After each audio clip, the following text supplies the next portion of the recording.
Okay. Okay, that was weird. Got a coder lag spike there, it said.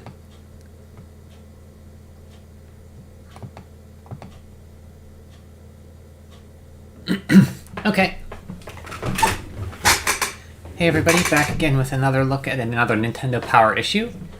This is volume 45 from February 1993. And we have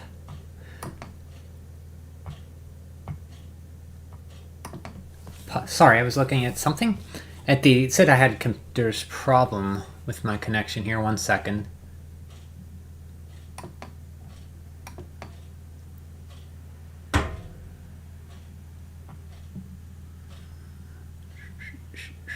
Yeah, it looks okay.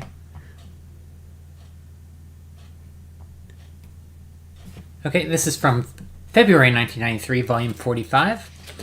You see on the front is Addams Family, Pugsley's Scavenger Hunt, and a new Star Fox comic, so we get a new comic here. That'll be neat to see.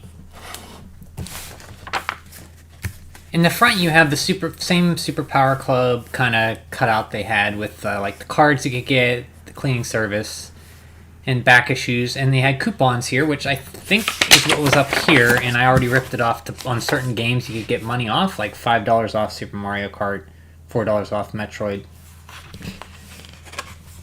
And this is just like another thing they use to get you to subscribe. These like little rewards in the magazines with coupons and then collector cards and stuff. So I did find the collector cards, and I'll have to go through those sometime. We can take a look at those. They're called Super Power Cup cards or trading cards.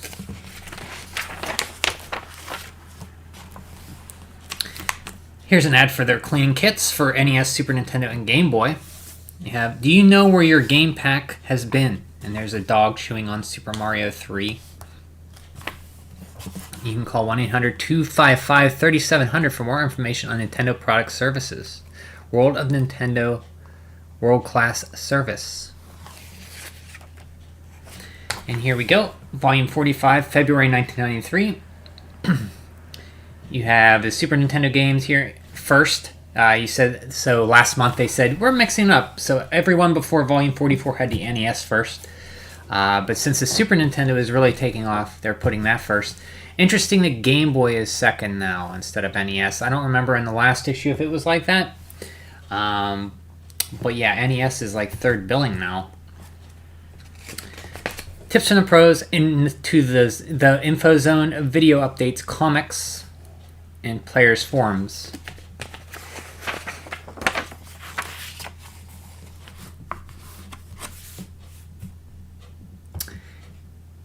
And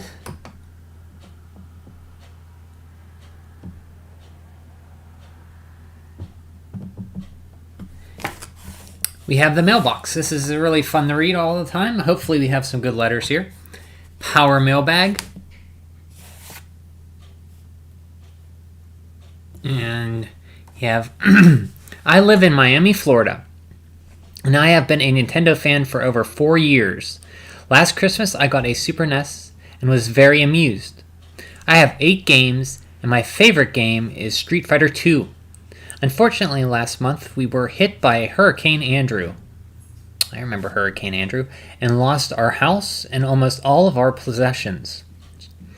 The night of the hurricane, we stayed inside the car, which was in the garage. When it was finally over, I went inside the house and looked around for anything that was salvageable. After about an hour of looking, I was hunting around the downstairs stereo, and there was my Super NES tangled in a pile of wires. When I took it out of the wires and hooked it up, looked at it, all that happened was a scratch on the controller.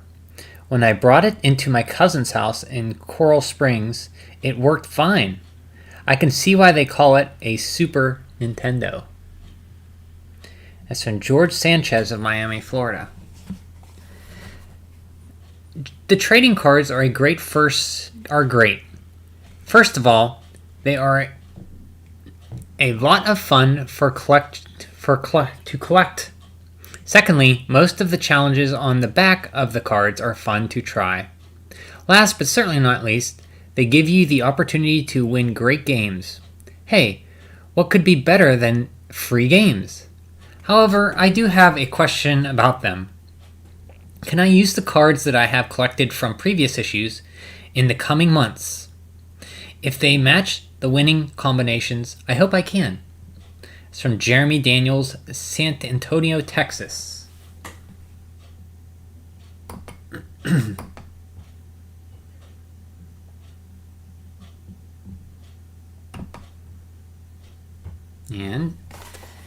And they answer, very good question, Jeremy.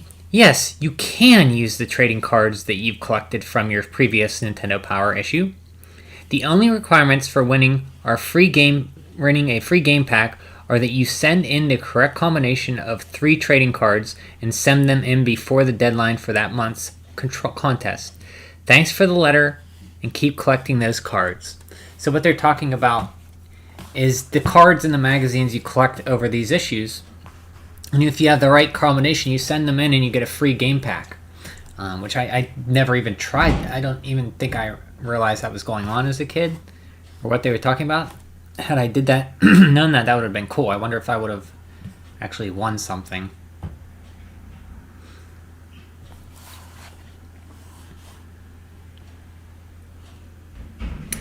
I'm not sure if I agree with your rating system. In now playing, especially for the Super NES games, I've seen a score of 4.9.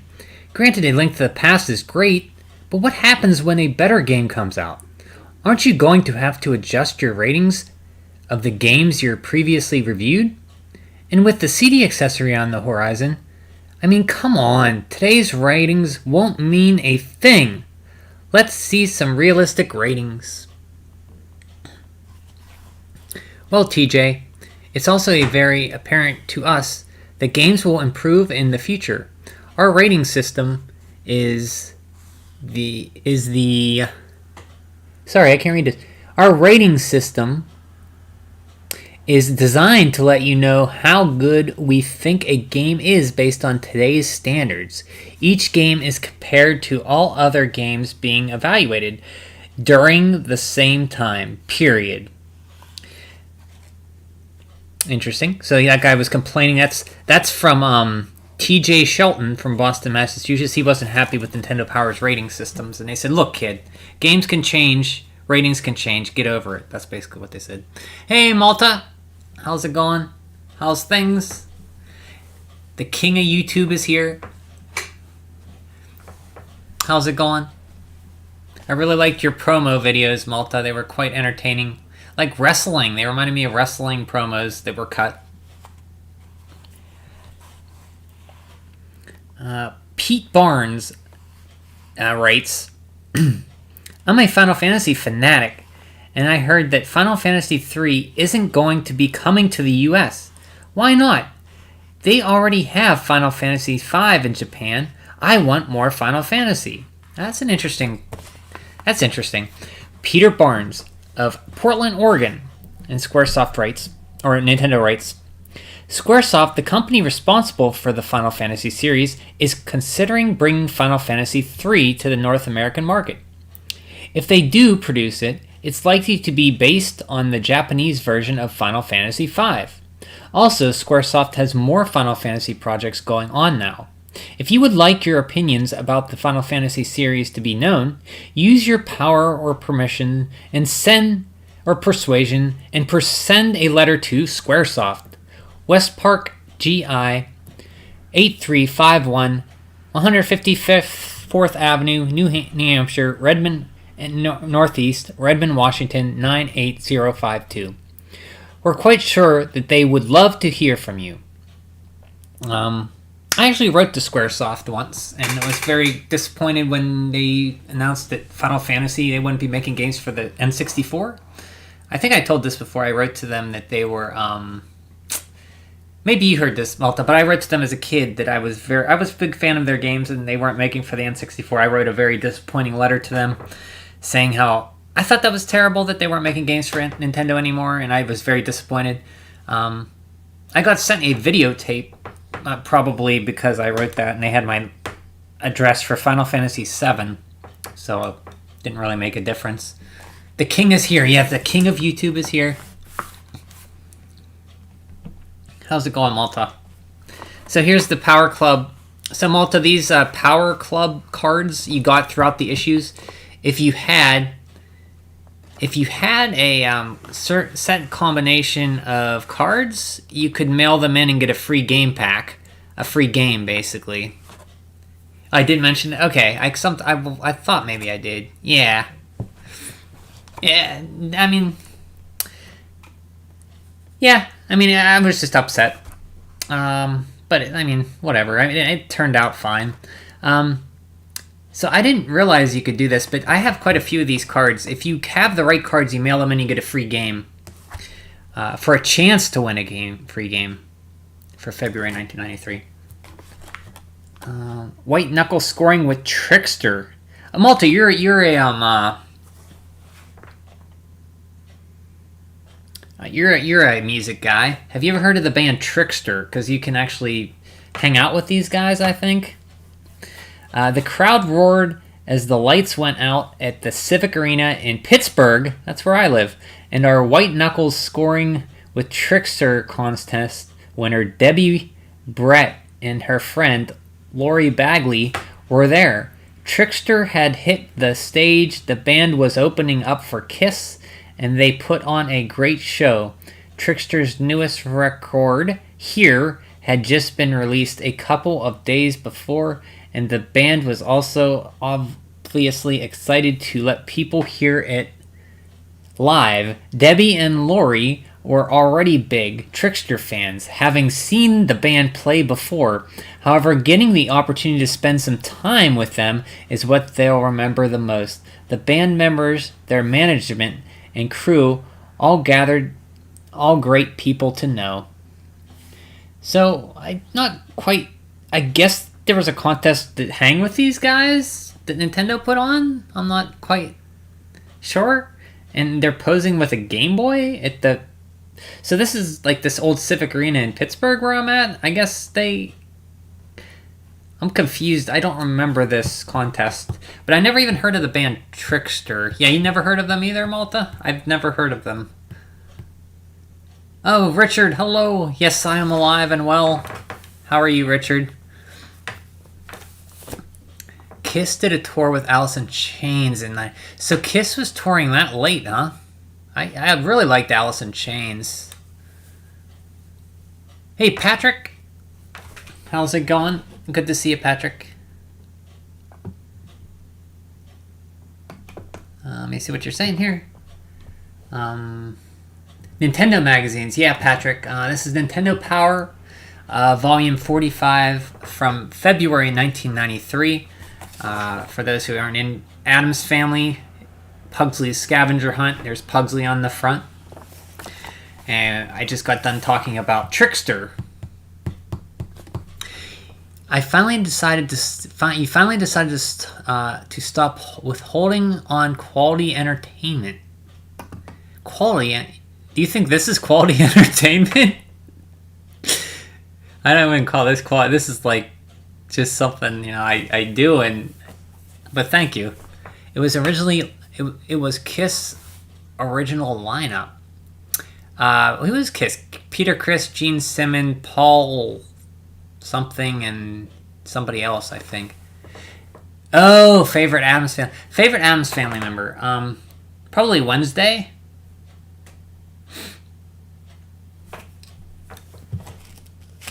So here we go. Nintendo Power staff. Publisher, the president of Nintendo of America at the time, Minoru Arakawa. Editor-in-chief, Gail Tilden. That's all I'm going to read.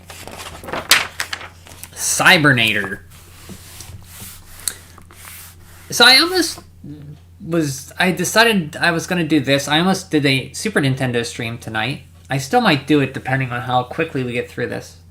But Cybernator is a game I've been wanting to play. And just kind of reminded me I would like to play this. You like Morticia? That reminds me, I have to watch that Mortician video along with the other Batman vs. Superman. Morticia's, yeah, the mother, right? 21st Century Medal. The 95th Brigade of the Mechanized Marines is looking for a few good pilots. The mission is to crush the Axis fortress in the stronghold in space and on the Earth.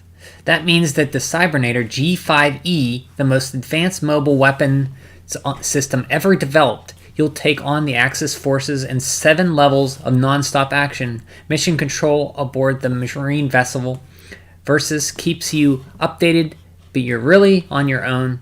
Cybernator will challenge power players by the variety of gameplay and blazing reaction speed required. There's no password, so you'll have to practice and perfect your technique. I'd like to see a crossover with Morticia, Vampira, and Elvira. Who is Vampira? I don't know who. Vampira. Who is that? Not sure I know who that is. Guess I could look it up. Vampira.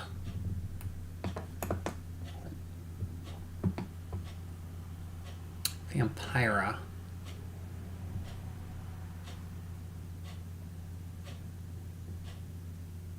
Not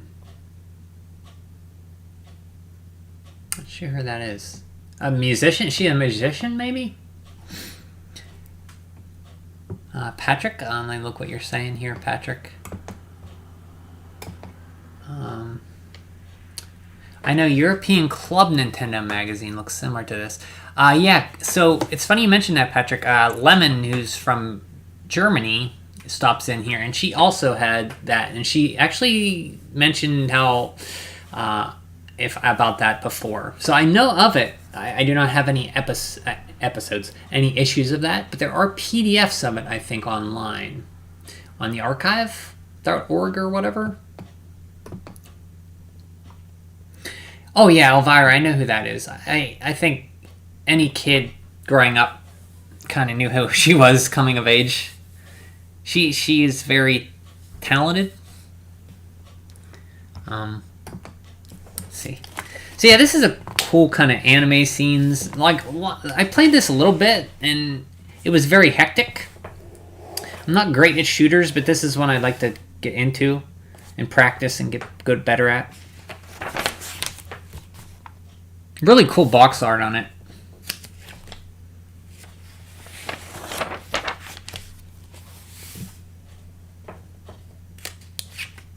This was made by the box art of this was the same guy who did Super Castlevania 4, Turtles 4, Turtles in Time, among other Konami great, Bayou Billy. He did a great Konami artwork. Jackal, Castlevania 3. The same guy who did Tom Dubois did that artwork for the North American versions of these.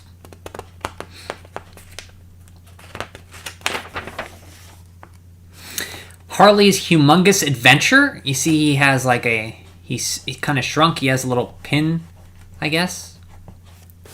Like, what do you call these things? Push pins? You push stuff in, like in offices and hold. Yeah, he's using that as a sword. Harley hits the big time. Most of Harley's experiments are successful. His jamming jetpack is a case in point, but when something goes wrong with his shrink machine, it goes wrong in a big way. Harley ends up small enough to live in the dollhouse, and the insects that were around when the accident happened are mutated. Harley has to retrieve missing parts from the mutant insects and use them to rebuild the machine and reverse the shrink ray. This latest small person in a huge world adventure is from High Tech Expressions. And while the concept is nothing new, this one has solid play control and some twists that make interesting to play. I've never played Harley's Humongous Adventure. Elvira once said in an interview she didn't want to be remembered just for having a big pair of boobs, but for also having a great pair of legs. Oh, I'm sure she did. It's just I never noticed her legs, So when I was growing up, Elvira was on. I was like 12, and she did something. She, like every kid that age, something happened to them. She awoke something in them.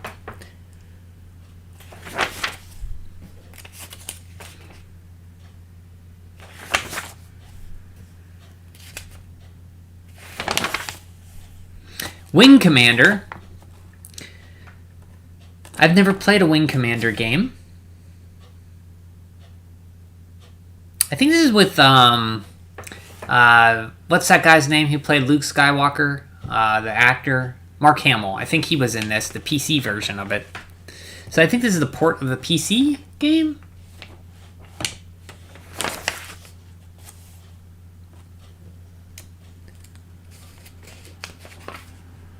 It's kind of tactical, huh? Hey, John. How's it going? Oh, my Elvira joke there. I'm glad you liked it.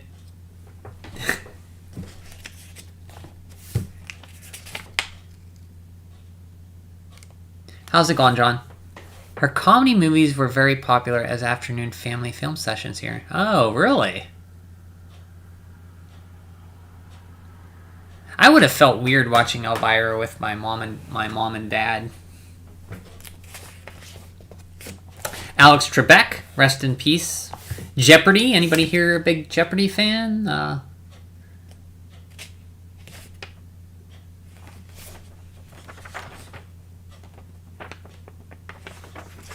maybe you don't know what Jeopardy is. Well, Patrick and Richard, do you know what Jeopardy is? It's a game show where they have answers on the board you pick, and you have to fill in the question. So if they say, this game for the NES starred Link in a side-scrolling adventure where you got experience points and leveled up to beat 7 palaces. To turn 7 palaces into stone and wake a sleeping princess. And I'd buzz in and I'd say, what is the Zelda 2, The Adventure of Link? And I'd get the money that I got on the board. You're more liberal, so that wasn't a problem. Okay. Well, I always felt weird about that stuff around my parents. It was probably more of a me problem. I still feel weird about that. I shouldn't.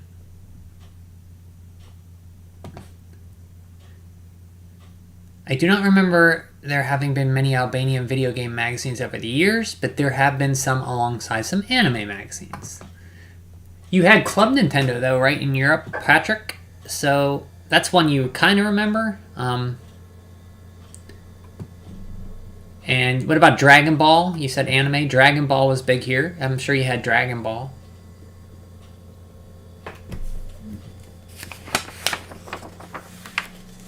Here we go. Here's the cover story. Really big story. The Addams Family Pugsling Scavenger Hunt. The only Addams Family game I played is the first one on Super Nintendo. And it's a decent platformer, kind of Metroid-ish, where you can explore in out of order. Controls pretty well. Good graphics, funky music. You play as Gomez, you go around the Addams grounds, you can explore the house, the mansion, the graveyard, the caves and stuff. Get different power-ups and stuff, and get an extended life bar and stuff. The creepiest family on the block is back with their second Super NES action game. The first game featured Gomez, that's the one I was talking about, in the starring role. But this time around, it's Pugsley who gets the nod. Wednesday likes to have a little twisted fun with her husky little sibling, Pugsley. She sends him scurrying and spelunking about the family mansion, trying to scrounge up spooky and obscure odds and ends. Wednesday won't tell Pugsley where any of the items are located, but we will. Ocean, so Ocean developed this one too, and they can be hit and miss, has created a doozy of the game based on the animated cartoon series. With some creative searching, hidden items can be found in practically every level. Secret rooms abound in this game too. The game has no time limit, so take the time to explore every nook and cranny in every area. Guard action game fans, Guard is right. Pugsley's Scavenger Hunt is not a game for novice players. It's difficult to the uninitiated. It can be downright discouraging at times. Don't get us wrong, it's a fantastic game with great graphics, but the extreme challenge factor is somewhat something to be reckoned with. Hardcore action game fans will love it. Okay. I'm less inclined to play this one. Now, if you ever Google Zoo.Zuu, you will see pics of the most popular Brazilian program here, and you understand why it wasn't a problem. Okay, let's see this. See what Richard has me Google here. Okay, let's see this. Oh my. Some lady in a bikini coming out of a spaceship. This girl is she reminds me of like an 80s Debbie Gibson or something.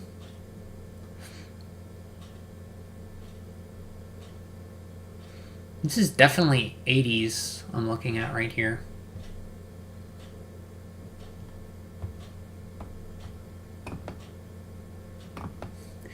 Okay, Zoo.Zua was a British children's television series directed by Marlene Matos and co-hosted by Zua McGill. It premiered on Globo TV between 30th of June 1986 and 31st of December 1992 with 2,000 editions complete. Children's game show, music talk show.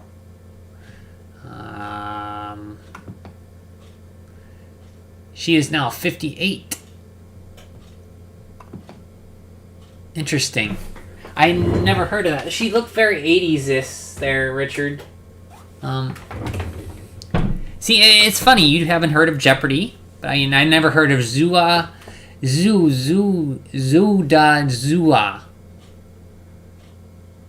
A Metro Dish game, so unexpected.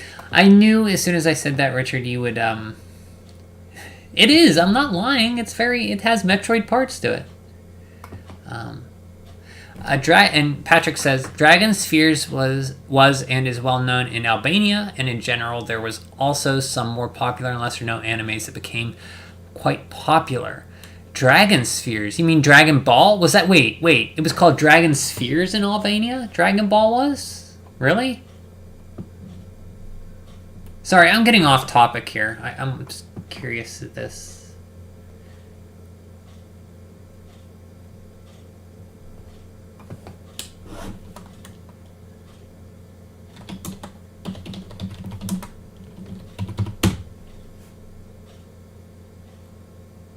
I never heard called Dragon Spheres before. Interesting. My favorite boomer. Welcome, Lemon. Welcome. So, Lemon, I know I said I'm a Generation Xer, Lemon, not a boomer. I know you're kidding. But there's a difference. Gen Xers are too cool for school and like to pout a lot. Boomers are people who think the world is theirs and they want a house and car and kids and picket fence. She aimed at kids, but preteens loved her for obvious reasons. Oh yeah, she's very attractive lady. I could see that. Like it ran from 86 to 93?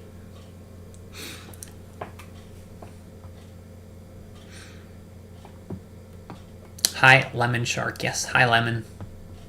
We called it Dragon Ball in Portuguese. We used the English name, but the Dragon Balls were called spheres. So that's maybe it was just a mistranslation on Patrick's part. It was still called Dragon Ball, but he knew ball as spheres, so he said Dragon Spheres. Or not a mistranslation, but it was translated right, but not as literal. Lemon, how are you doing? Ninja, hello! Speak of the devil, we have Ninja here. Gen X and cool, something that doesn't sound correct. Well, Gen X is the whole, like, grunge and alternative scene and that stuff. That's what I think of when I think of Gen X. Daria and Beavis and Butthead is Gen X and all that stuff. But yes. Okay, that's Adam's. I don't know if I want to play this now because they say it's really hard. They even mention it. It doesn't look too graphically appealing to me. Just looks like a bunch of colors just vomited on the screen. and in no particular pattern or thought.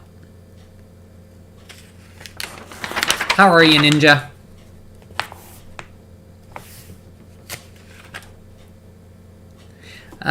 So I guess this is based on the I don't remember the Addams Family cartoon. I guess this was... They said it was based on that. So I don't remember an Addams Family cartoon.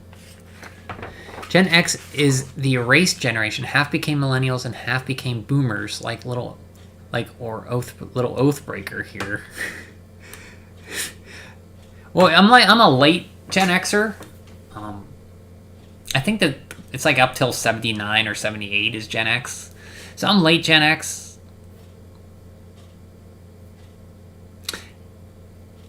You already have admitted that you are a boomer. Did I? Well, maybe I did. Yeah, you're a weird... Yeah, I'm a middle ground between a Gen X, a millennial, in between there.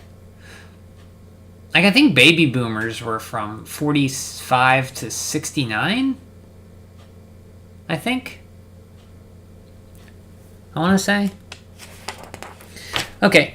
So my poster once again is ripped out here.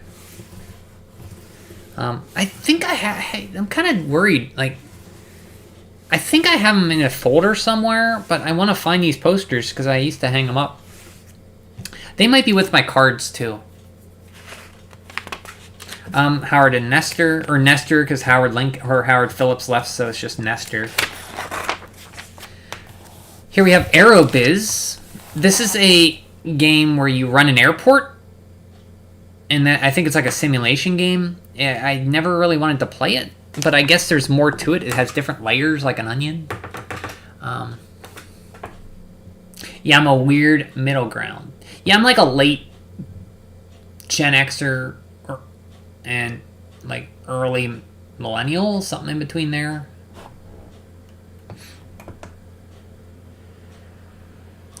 Patrick says, Dragon Spheres debuted in Albania in 2000 on Coavision channel, while Dragon Spheres Z came in 2005 on the Bang Bang channel, dubbed in Albania by Jess Discographics. So you got Z very late. You got them both pretty late. See, I remember watching the original Dragon Ball dubbed when I was in like a senior in a high school. That's when it came out, around 98, around here, 97, 98. And it carried into college. It was, I remember the Frieza saga being run over and over and over again when I was in college. So you got it even later than that. I'm a terribly late boomer? I don't think I'm a boomer.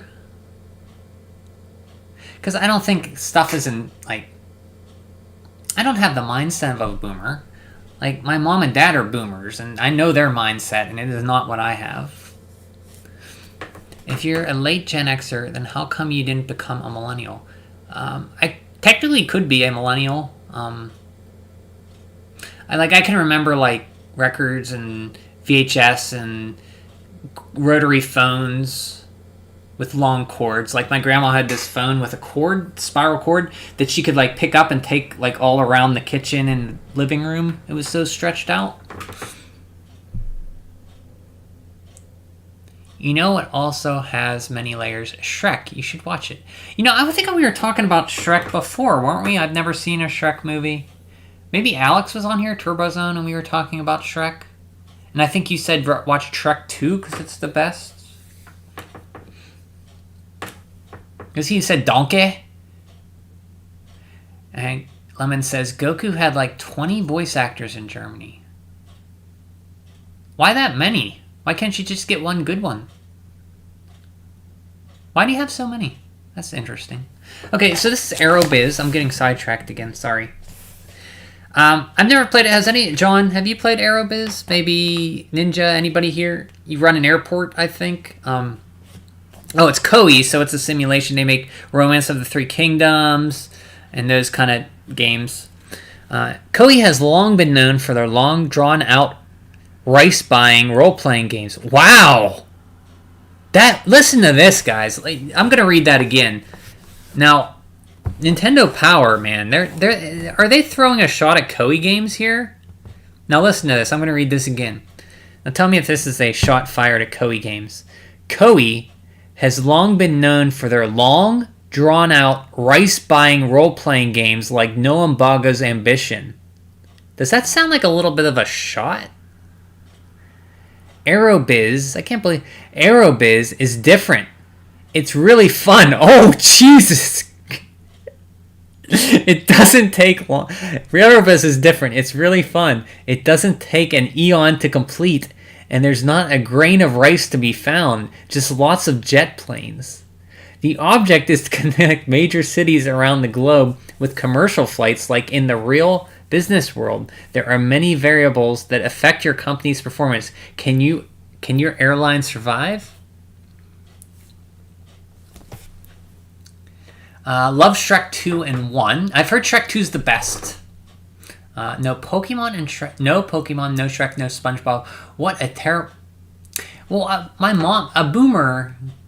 My mom doesn't... She knows of SpongeBob. I'm sure there's Gen Xers who haven't watched SpongeBob. Rewatched 3, didn't like it as much before, but 4 was decent. So there was 4, right? Okay. So 3 is not that great, 4 is good.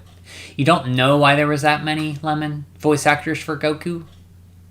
Maybe they kept quitting? Yeah, 3 was the weakest. That's what Richard agrees that Shrek 3 was bad. Even my grandparents have seen SpongeBob just because they wanted to. Okay. Well, I think SpongeBob came out, 2000? So I was away, like, my first job. I didn't have cable. I was playing, like, Final Fantasy IX or something, so I didn't have time for SpongeBob. First half of DB, then second half of DB, then Adult Goku in DB, then a new one for Z, and a new Kid Goku voiceover for flashbacks, then a new one for GT, a new one for Kai, and a new one for Super. So Kai and Super I could see, because they were redubs. First half of Dragon... I guess the first Dragon Ball, yes, because he's a kid. And the second... But for the second half, why would I have a second half? Adult Goku, then a new one for Z. So I could see, like, Dragon Ball and Z having different voice actors, and then GT and Super, so, like, 4, maybe? But, like, that's a lot. Nintendo was on track to establish its monopoly. They just failed sometime after this. Well, I mean, they ticked off Sony, who unleashed a juggernaut, and they never really gained that, you know... They never had the leads since, except for the Wii, and now the Switch, maybe? And the DB movies had different voice actors, too. They had to succeed. We would be paying Had they succeeded, we would be paying $120 for released games from 20 years ago. Are you talking about Nintendo? Yeah, well, if it was up to them, we'd probably still be playing cartridges that they sell the cartridge to.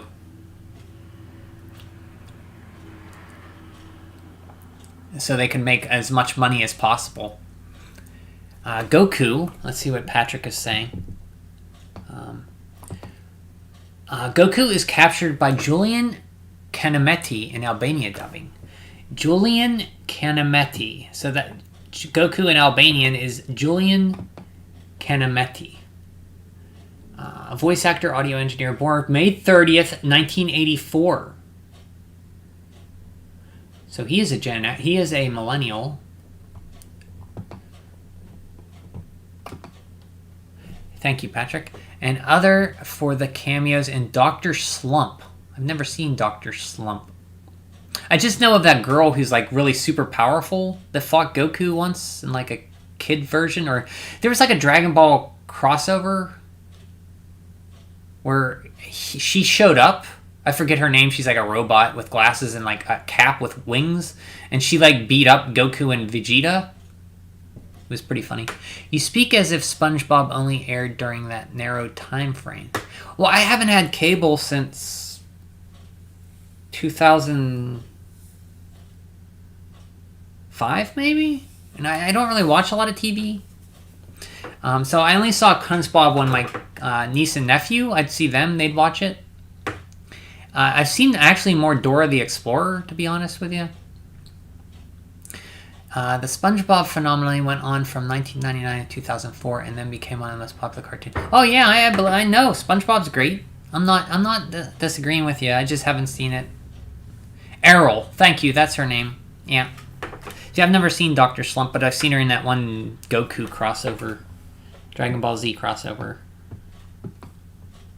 SpongeBob Pantalon Square debuted in Albania in 2007 on Top Channel. Okay. So later too. So you get everything later, it seems like, over there in Albania, Patrick. SpongeBob is one of the most annoying... Ooh! Lemon's throwing down the shots. Lemon. She's in some kind of mood tonight. Dora the Explorer speaks English here. Yeah, she's English over here too. Okay, let's skip on. So they kind of basically insult Koei Games. They say, hey kids, I know those games were boring before, but this one's really good. Listen, you ever want to do your own airport, manage your own airport?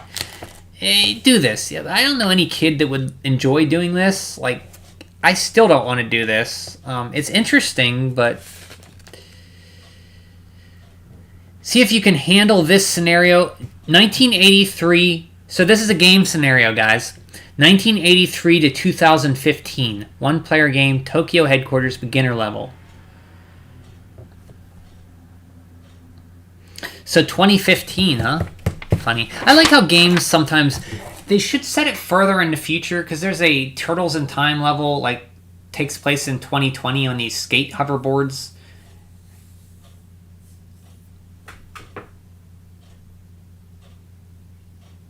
They make him very annoying in later seasons due to Flanderization. I know what that is. That's when they Ned Flanders somebody, like based on Ned Flanders. Brian is definitely more of a Squidward. He's the starfish, right? Oh, no, he's our neighbor, Squidward. No, I'm thinking of Rocko's Modern Life. You guys ever see Rocko's Modern Life? Ed Bighead and Rocco and Heifer? I love that show. That always reminded me of the animation of SpongeBob. I want to throw a spirit bomb in his face. In SpongeBob's face? Spirit bombs. One thing about Dragon Ball Z, it was drawn out too long. Like, I remember in college watching that, and they'd take forever to do one thing, and then it would stop, and they'd redo the whole series from the Frieza saga until they got the other episodes done. It was annoying. I think Patrick is more accurate. He was already annoying in the first season. Patrick. See, I don't know. Patrick's good, right? I don't know. Is Patrick bad? I'm definitely Mr. Krabs. I love Bunny. Rocco? Oh, see. Okay, you like Rocco. I've seen a little bits and pieces of Hey Arnold. But by the time that was over, I was like in college when Hey Arnold was on, I think. So I didn't watch it as much. Or maybe late high school.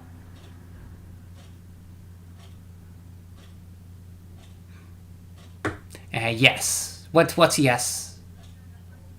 I'm more of a Patrick? What are you saying yes to, Lemon?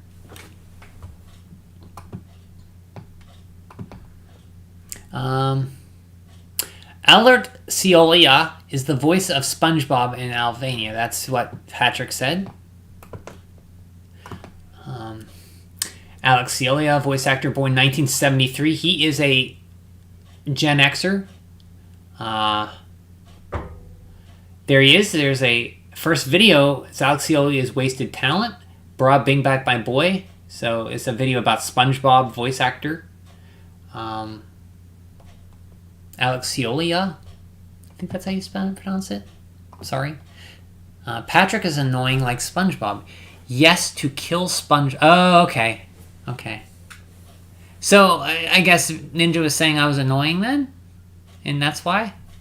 With the smug-faced Ninja? Hey Arnold had a movie released a few years ago to finally end the finale cliffhanger. That was the one that was based in the city, and Arnold had like an oval head, right? Never really liked Rocco in that special that came out recently. What special? What? They had a special? What? What?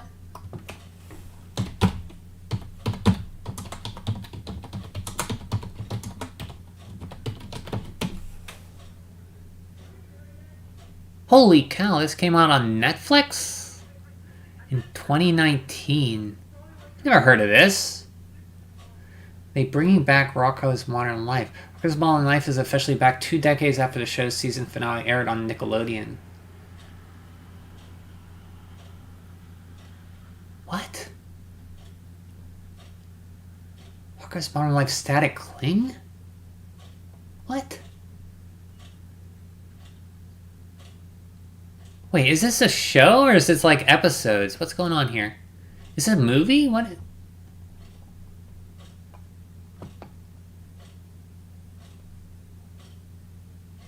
I'm gonna have to get Netflix.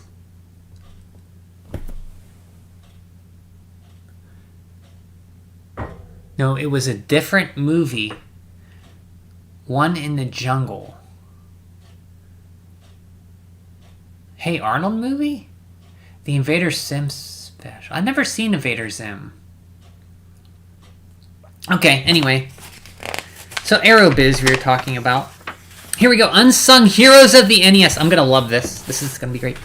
So we're talking about games, I guess, that are unsung, that a lot of people don't hear about, but are very influential. Here we go.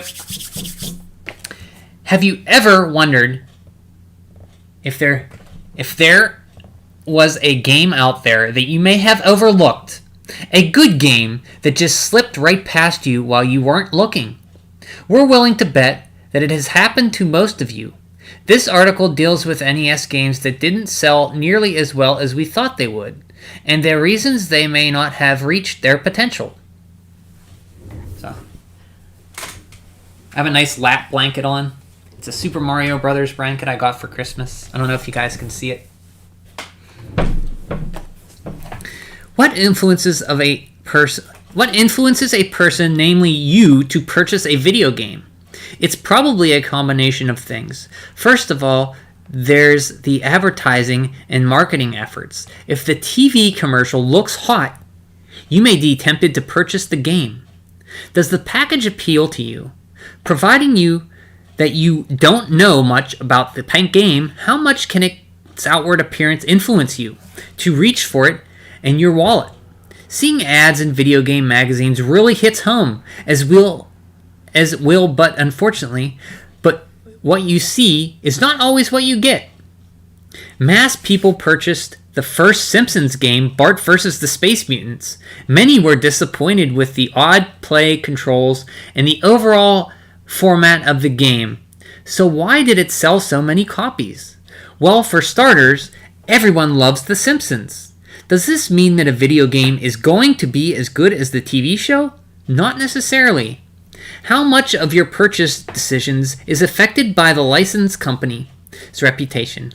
Are you more likely to purchase a new Capcom, Konami, or Nintendo game because of their track records? If it's a good bet that the answer is yes, while this strategy may be fairly safe sooner or later, you'll get passed over some great stuff. It takes a little more effort to seek out information regarding less talked about titles, but the results will be worth your while. There are other sources of information. Reviews in gaming magazines like Nintendo Power give players an opportunity to see what a game is about. Go on for a word of mouth information from your friends, too. They won't steer you wrong. Now, what about the influences of familiar characters? Everybody knows they can count on Mega Man and Mario, but how willing are you to take a chance on an unknown video game character? Every hero has to start out somewhere. Zim's voice actor is the voice actor for Raz in Psychonauts, and the voice actor of Gear appears in Psychonauts 2. Oh, Invader Zim's the voice actor, same guy who did Raz. Interesting. Patrick says, there's another Albanian dub called Bob Svungeri that is broadcast on the Prince Kids channel. Bob Svungeri. Is that a SpongeBob dub? Prince Kids channel. Interesting. I haven't never heard of any of them. Well, they're Albanian. I wouldn't hear of them. Yes, a reunion to the special that happened in 2019 and again in 2021 with Psychonauts 2. He voices Raz Archetype. Bart versus the Space Mutants is good. You just saying that because I don't like that game, Richard. You're just trying to get under... You're digging. You're picking at... You're poking in the bear. Lemon says, when will I stream a game again? Lemon, it'll happen. I'm just deciding if I want to do a variety stream of Super Nintendo, which I almost did tonight, or if I want to jump right into a game. I don't know. It'll be my next stream, where Lemon and I will play a new game. Or a series of games. Large license companies can generally afford bigger budgets to promote new releases. But that doesn't necessarily mean that their games are the only games for you. There are many ways to effectively advertise a video game. Television advertising, far and away the most costly method, can reach a tremendous number of potential buyers and also offer an excellent medium for showing off the product. You're probably used to seeing TV ads from companies such as Acclaim, Capcom, Konami, and Nintendo for their games. It is common fare. How many times have you seen an ad on TV from a smaller licensed company like American Sammy, Sita, or Koei? Can you remember any? The cost of producing a game alone is often enough to deplete a smaller license fund for a project. For example, games like Metal Storm and Vice Project Doom have no license and low visibility. But what they do have is play value. Another excellent medium for advertising video games is print, namely video game magazines. Remember Kemco's Shift Happens advertisement for their racing game, Top Gear? The game sold very well. Granted, it was a good racing game, but F1 Rock is on the same level as Top Gear, and it hasn't sold nearly as well. According to our Power Meter ratings, it should have been a closer race. We certainly applaud Kemco for coming up with such creative and very effective advertising. Bravo! Bart vs. the Space Mutants was Metroid of its time. It was nothing like Metroid. It was a mess. Yeah, Bart vs. Space Mutants is one of the best NES games, and anyone that doesn't like it doesn't like the NES and is a fake fan. Well, I guess I'm a fake fan then, Ninja. I guess I am. Bart vs. the Space Mutants, greater than crap, greater than Do-Re-Mi. No, Richard. No, don't even put Bart vs. the Space Mutants, and it doesn't even hold Do-Re-Mi's jockstrap. No. You guys are just like, you're like twisting the knife. It's like you stab me, but it's not good enough to just stab me. You gotta like twist it so it grinds in a little bit. Just a little bit. Another extremely important factor in the marketing of a video game is distribution. You can't buy a product that you can't find. Hear that, Nintendo? Smaller license companies often have difficulty getting their products on the shelves of large retailers. Yeah, smaller companies. Not Nintendo. Bigger company has trouble getting stuff out. It's likely that a game from a smaller license company will have to have very strong pre-release demand to obtain a spot in the video game displays of retail giants like Kmart and Walmart. It may take a little detective work on your part to find some of these less talked about games, but in the end, it'll be worth the effort. The games that we'll be discussing here have all been on the market for well over a year.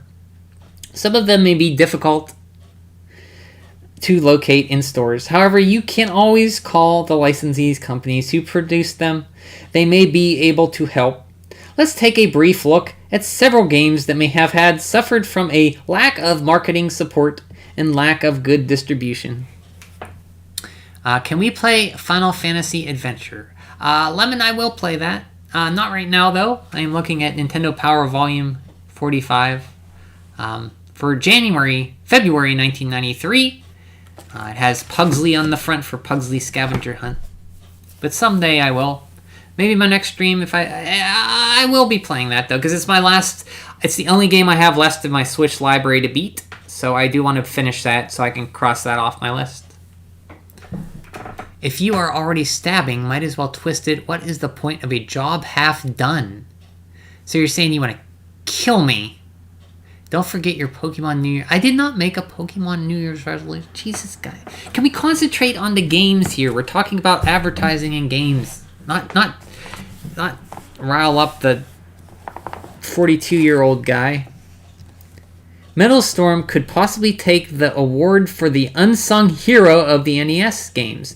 If there were an award given out for that, since there is no such award, you'll have to trust us. A factor that contributed to Metal Storm's low profile is that it did not have good distribution. Metal Storm has great play control. It also has very inventive play control. Wait, let me read that again. Metal Storm has great play control. It also has very inventive play control. Okay, that's kind of a double same thing in two different sentences. A robot that can manipulate its gravitation orientation is the main character. Best marketing supports this game received was when it was featured on the cover of Nintendo Power, and we looked at that issue, volume 22. The game was also given a 12-page feature review in the very same issue. The game is challenging but not extremely difficult to play. The space robot theme is a tried and true formula, but you have to admit it doesn't lend itself very well to video game. I think it does. Okay, let's talk about Bart vs. Space Mutants being GOAT, as this magazine implies. No, they didn't imply that. They said it was terrible. Another great way to promote unknown games are streams. Yes, but we're 1993, Lemon. There was no streams. Your way to get the streamers of the day were magazine reviewers for games. But you are right. Streams can do that nowadays. See, it's like a lifetime ago. Yeah, like streaming that little-known franchise starring the electric yellow rat, Pikachu. No, I know you want me to play. Believe me, guys. I know you. I am aware that you want me to play Pokemon. I am aware. It's not like I forget. Vice Project Doom. Here's another game that appeared on the cover of Nintendo Power and was given 12-page review, volume 24. We also looked at that. It was the issue with the binoculars on the front. If you guys remember that.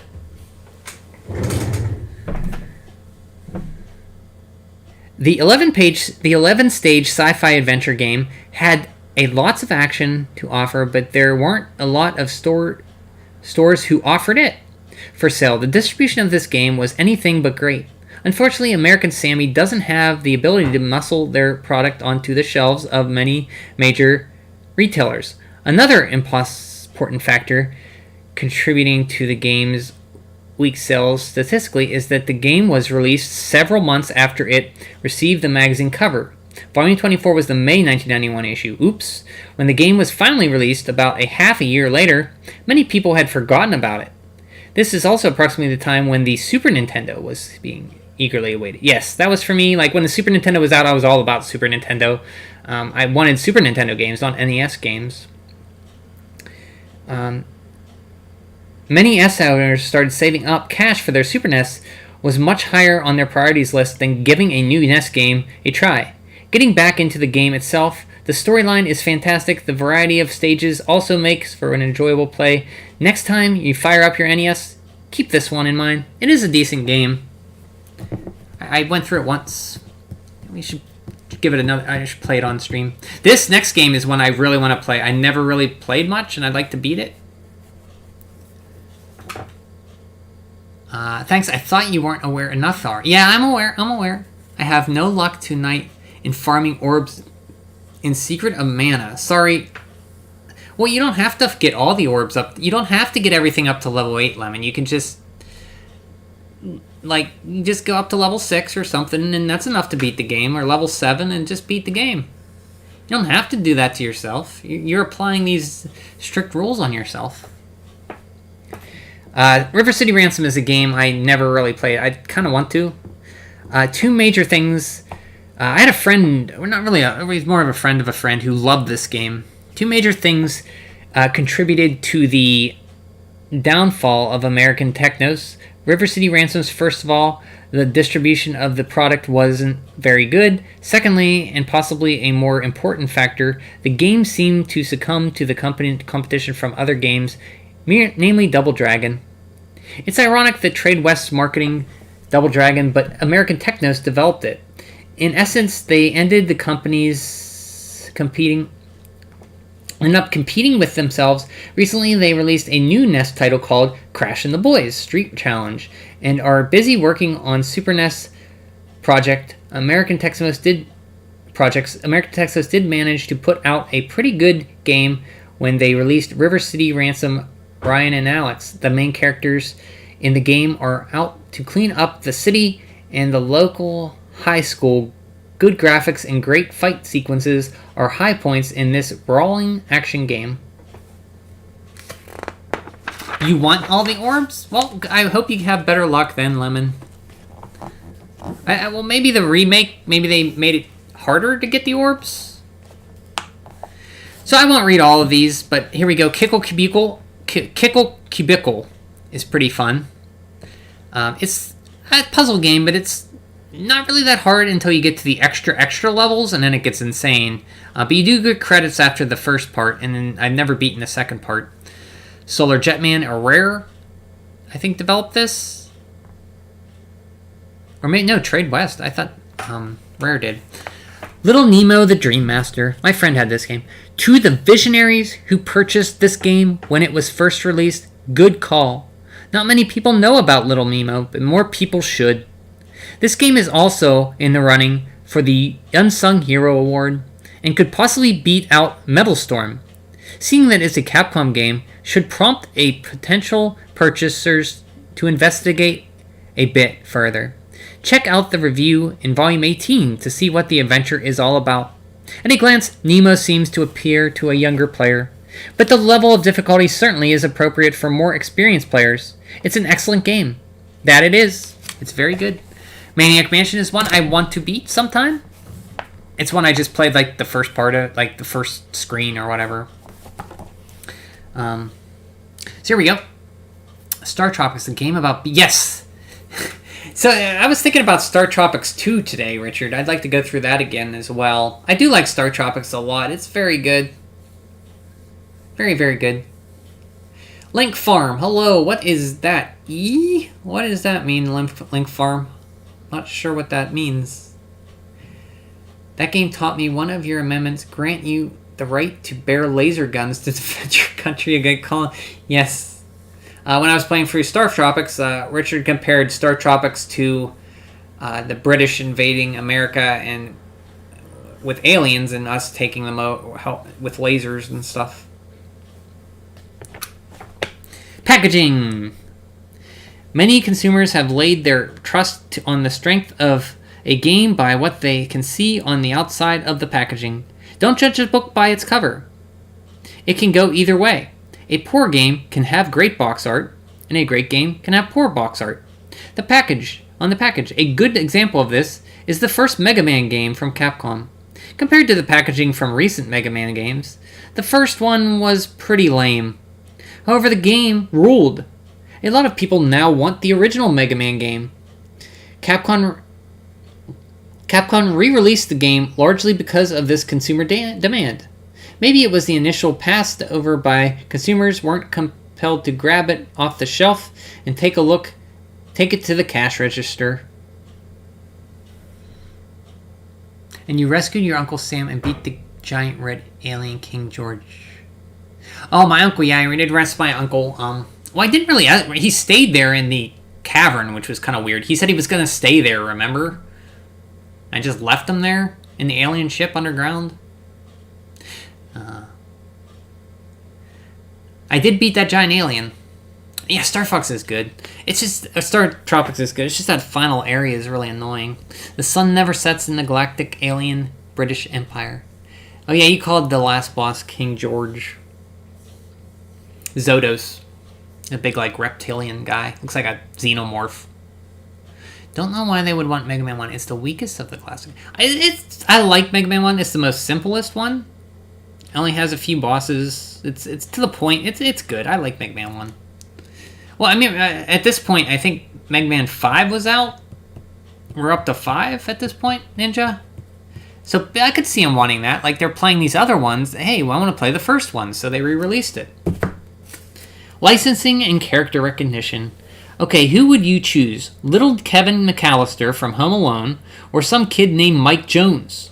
If you said Mike Jones, you're a pretty smart and a true Nintendo fan.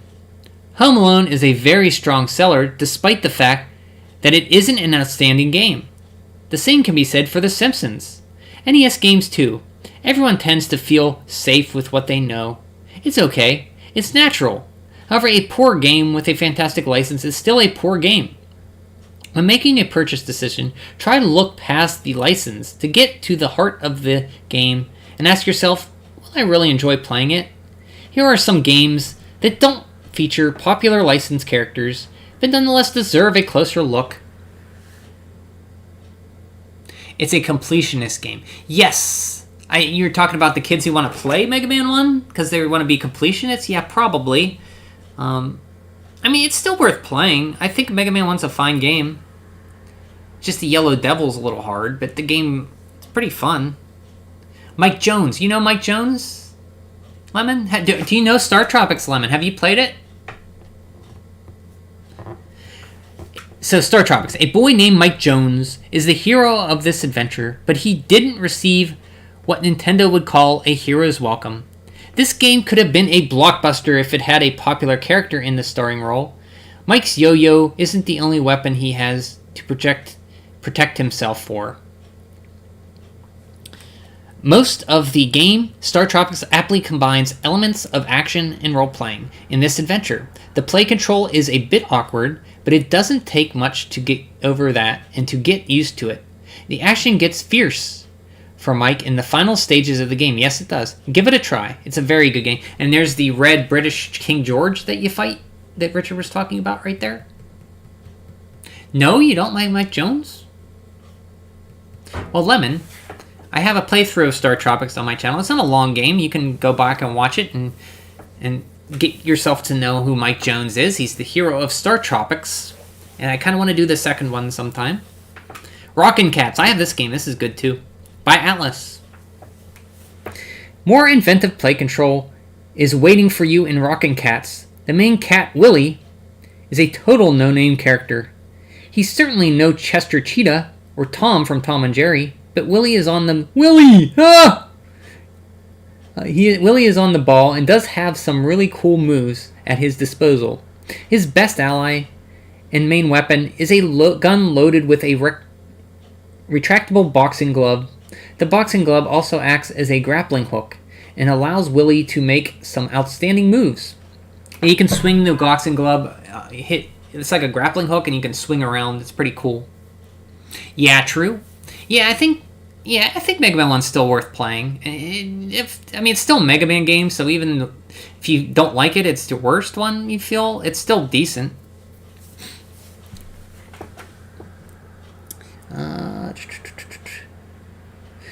Make some outstanding moves. Rockin' Cats is another game that you may have to search high and low for at various retail locations. Here we go. So I'm kicking myself. When I had my Nintendo stream about games I played growing up, I did not play Snake Rattle and Roll, and I had that game and loved it. So here we go. Snake Rattle and Roll. This game lacks a certain degree of visibility. The Snake character isn't one that anyone recognizes or would automatically be interested in. The play control is tricky to learn, mostly because the snakes move diagonally, but it's actually the control is very precise. People who love puzzle and action games should enjoy every level in this game. Blaster Master. Sunsoft should have stuck a license on the character in Blaster Master in relation to its release date. The graphics are great. The action switches between side-scrolling stages and stages that have Zelda-ish view. If you look for Blaster Master in stores and can't find it, you might want to give Blaster Master Boy a try on the Game Boy. No, Blaster Master Boy is actually a remake of Robo Warrior on the NES. They're completely different games, so that's bad information, Nintendo Power. These two role-playing games generally have a huge number, so Shadowgate and Deja Vu. So Shadowgate I liked growing up. I beat that. I beat Uninvited on my stream, but I want to beat Deja Vu. It's the only one of this trilogy I have left. Don't worry, Richard. Just give him a few months. He'll play Pokemon games eventually. You could emulate Pokemon Yellow. It's old, dated, broken, and was released last century. It fits all of your criteria of a good game. Begin with the Pokemon. And don't worry, Richard, give him a few months, he'll play a Pokemon. Yeah, eventually. Well, no, yeah, I know. Why do you have no luck today? I can't answer that, Lemon. I'm sorry. Hopefully you get one. Yeah, otherwise he will never have peace. These two role-playing games generated a huge number of calls to the Nintendo Game Players counselors. They have many puzzles to solve, and you'll often have to retrace your steps, so they're difficult games. The graphics and sound are nothing to speak of, but the value of these games comes in the challenge factor. They can be frustrating for action games fans, but to everyone else, these two games should score high marks. It's my fault. Not mine. Don't blame your failures on me, Lemon. Don't you put that on me, Ricky Bobby. Don't you put that beef on me, Ricky Bobby.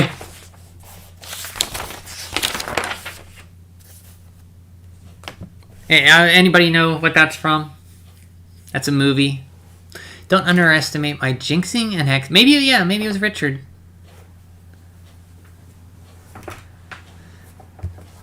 You make the call. Don't end up buying a game you won't like. You hear that, Lemon? You hear that, Richard? You hear that, Ninja? Link Farm, John. This is advice for everybody here. Patrick, if he's still here, don't end up buying a game you won't like. Take some time and seek out sources of information other than TV. Commercials, box art, and packaging information to find out about a game. Before purchasing it, check out Nintendo Power for reviews, give the licensee a call, see if there's an in-store display, etc. Also, speaking of stores, go to many.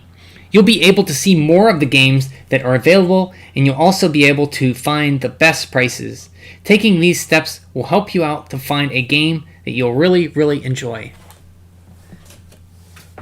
Breaking a New Year's resolution is bad luck. My jinxing is on you, Oathbreaker. Why are you jinxing me? Don't put that on me. Don't jinx me. I need luck this year. Last game I bought I don't like was Metroid Dread. Or are you talking about Metroid Other M? Which Metroid? I know you don't like two Metroid games. Metroid Dread and Other M. I'm going to assume it's Metroid Dread because that was a recent game. Other M. Yeah, I think that's... she doesn't... I think it's Dread Ninja. I think she can tolerate Dread.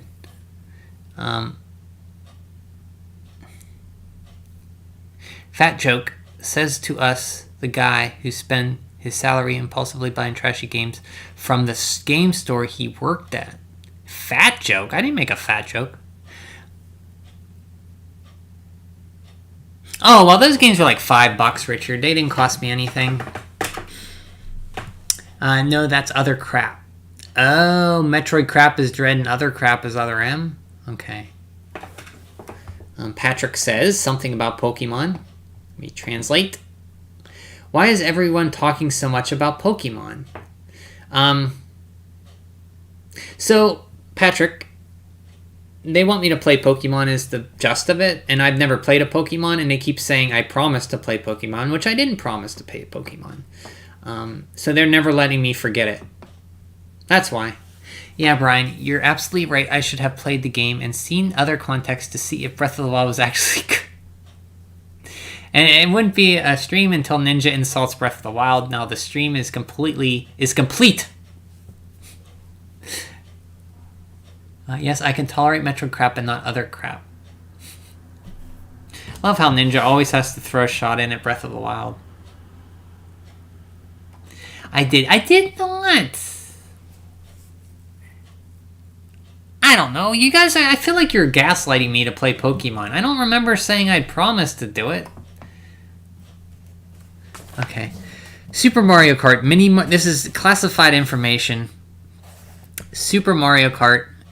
You did promise it. It's just your aging boomer memory putting curse on me. See, so Patrick, they're confusing me. I think they're gaslighting me into thinking I promised, but I don't think I did. And they're saying, you forgot I also have to mention how many Yoshi... Well, yeah. And I was playing Super Mario World, and I accidentally killed some Yoshis by jumping off of them, and they're just power-ups. I mean, you just use them as an extra hit. You can jump off of them, whatever. They act like that's terrible or something. And since we all are crapping on Zelda, Zelda 2. Oh, and Richard doesn't like Zelda 2, even though I think it's one of the best games on the NES. He likes to give me crap. So basically, Patrick, I'm sorry you have to see this, but basically, it's everybody here likes to stick the knife and dig at me a little bit every time. I get no respect around here, Richard. None. I mean, no respect around here, Patrick. No respect at all. I murdered them. It was either them or me. I had to. And they're just power-ups. I mean, there's another one in a block, another screen away. They're disposable. New options for Lemmings. Double your arsenal. Final Fantasy II. Skulljagger, secret ending. Super Mario Land 2, 6 golden coins. Easy time in Mario Land. So this is, I guess there's an easy mode in this? Easy mode.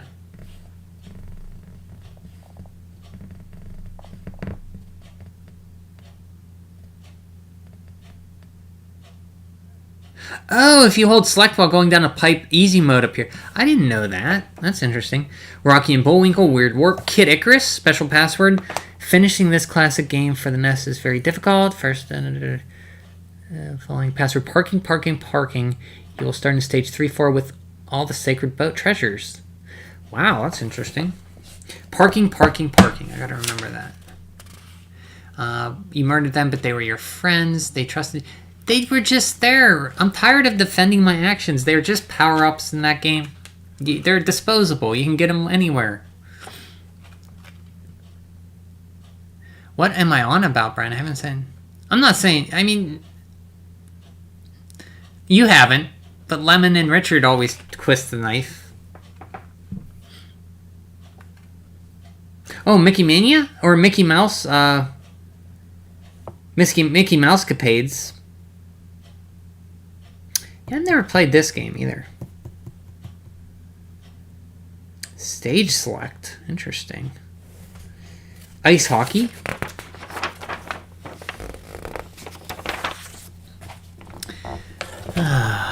Okay, here we go. Oh, we got a Star Fox comic, guys. Star Fox, this is a new comic. Here we go. The Adventures of Fox McCloud. On the planet of Papatone. Foosh! Kaboom! Shrak! We are under attack! I thought this planet was under our control. Only one pirate could be so desperate. Fox McCloud. Act 1, Desperado. Kaboom! There's Fox, there's Peppy. There's that jerk Falco. Is that Slippy up there?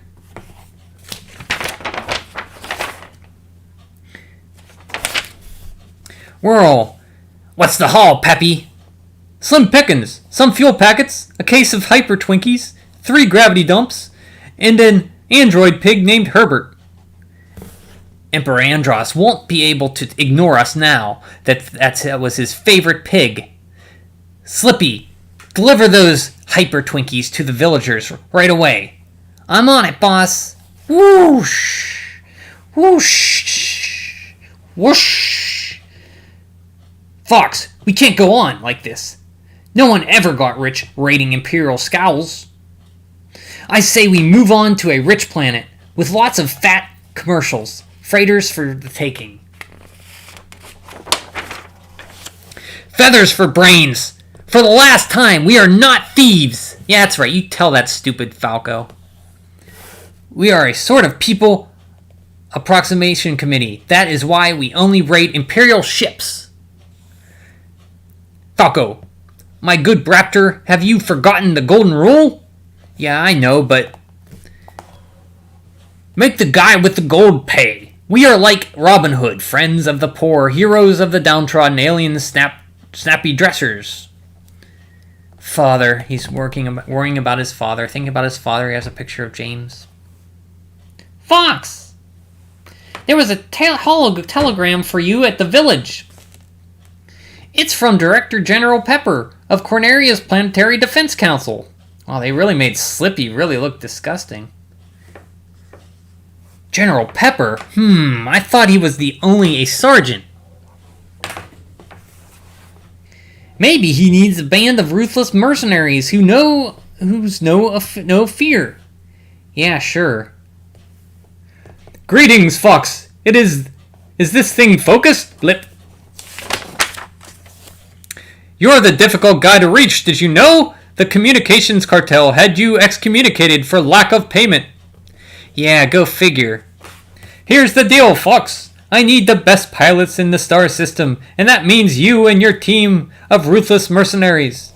Our engineers have developed the most sophisticated starfighter in the galaxy, the SFX wing, and equipped it with state-of-the-art weaponry. Only a squadron of R-wing fighters can combat the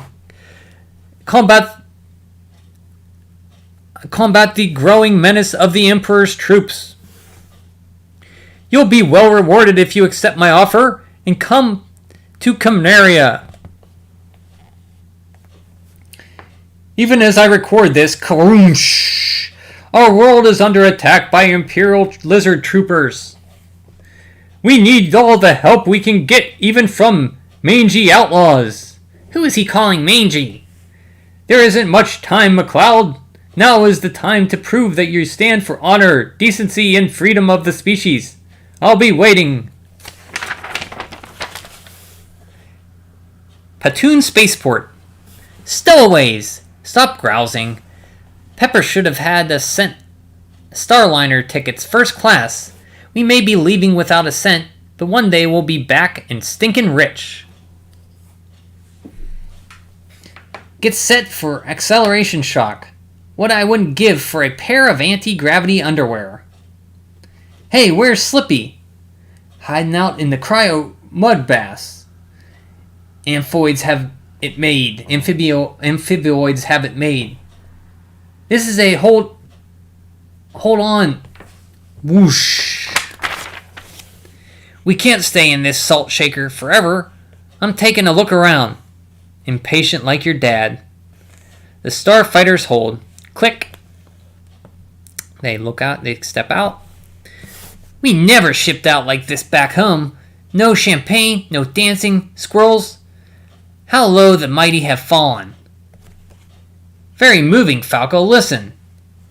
It sounds like a battle is on board. Imperial lizards. Only a squad, though. This should be a picnic. Look at Peppy, man. Are you thinking what I'm thinking? I'm thinking it's our sacred duty to relieve these lizards of their burdened command. Here we go! Yahoo! Let's do it! To be continued.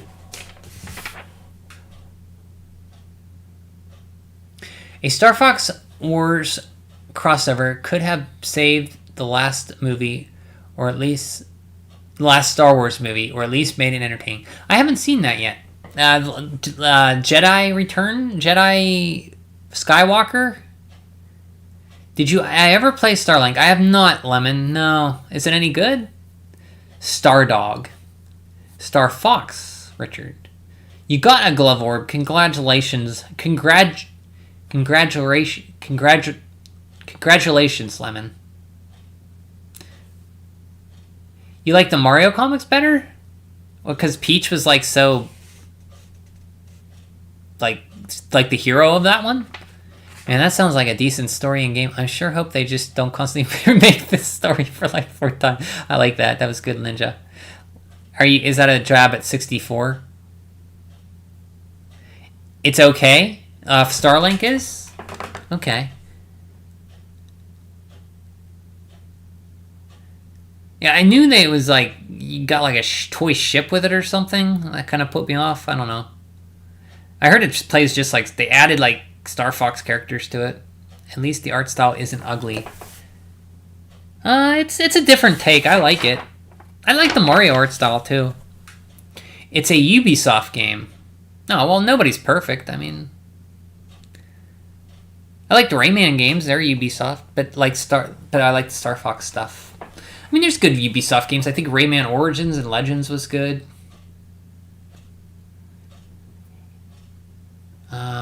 I like Peach. I wish we had the main game with her as the main character and gliding me. That'd be cool. I'd like it like a Super Mario Brothers 2 sequel where it's just Peach going around.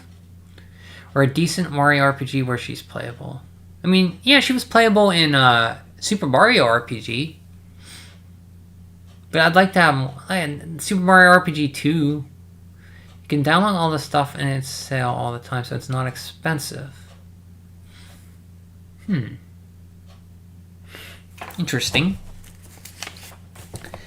So here we are, Darkwing Duck for the NES. It's basically... Oh, this is for the Game Boy, Darkwing Duck. Interesting. I never played this one. Darkwing Duck. Do you guys know about Darkwing Duck? Patrick, Richard, Ninja. I know Ninja does. I don't know if Lemon, Richard, or Patrick do. If John's still here, he knows Darkwing Duck. But it was a cartoon on TV by Disney. Where it came on in the afternoons after school. It's like, let's get dangerous. It's like a Batman ripoff, Shadow ripoff. But it was based in Duckburg, I think. Or I think it was. I don't know. I mean, a 3D game with her gliding mechanics. Oh, I'd want a 2D game. Well, Super Mario 3D World, she has gliding mechanics, Richard. If you play Super Mario 3D World, that's why I like that game. It's like a spiritual successor almost to Super Mario Brothers 2. But yeah, I'd like a really sequel to Super Mario Brothers 2. OFC I do. OFC. What's OFC mean? 1 second. What's that mean?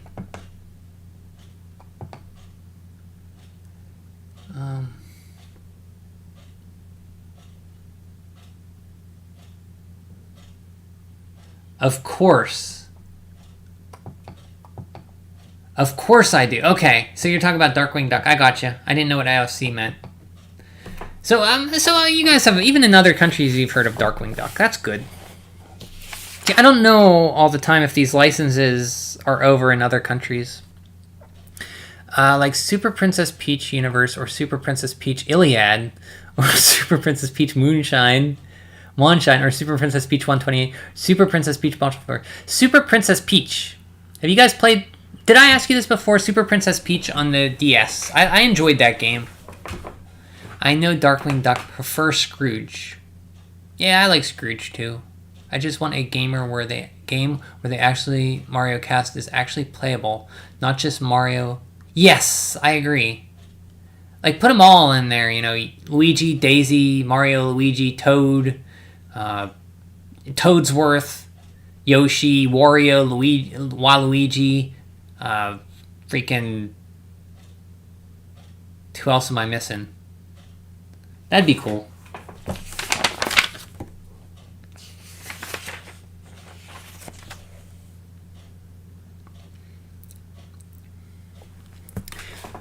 Love that game. Pity the sexist wagon decided to crap on it and bury it. Oh, Super Princess Peach. Yeah. Yeah. Yeah, and people thought that she had emotions, so that was bad.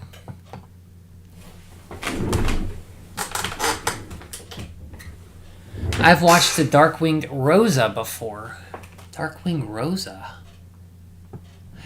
I wonder if that's translated into Darkwing Duck over in Albania.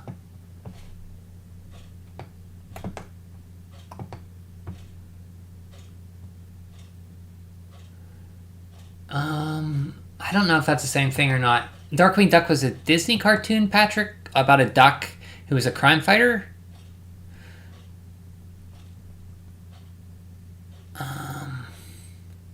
You didn't have to retract that, Patrick. That's okay. Why would you want Daisy in the game? Here we go. Here we go with the Daisy hate. Let's see what you got to say, Richard. Why would you want Daisy in the game? It would be weird to have Mario and Mickey crossover. They should stick to Sporty Peach. Well, that is... Sporty Peach is Daisy. Oh, okay. You're even not even acknowledging that her real name is Daisy. You're saying the only Daisy I know is Daisy's Donald Duck's girlfriend. Who's this Daisy? I just know of Sporty Peach. I see what you're saying. Sexist wagons. Who they? The fake fans. Yeah, so maybe that bad publicity I got on Super Princess Peach is why there hasn't been another Peach game.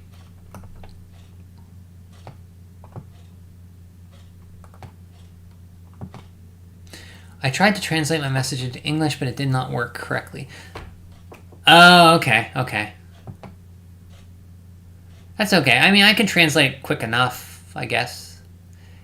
Because I have like a right click and translate. I have Google Translate app installed. It helps out with that. Or not app, but a plugin extension, they call it. Daisy, yeah, I know. Daisy's Donald's girlfriend, yep. Because green Mario needs yellow Peach.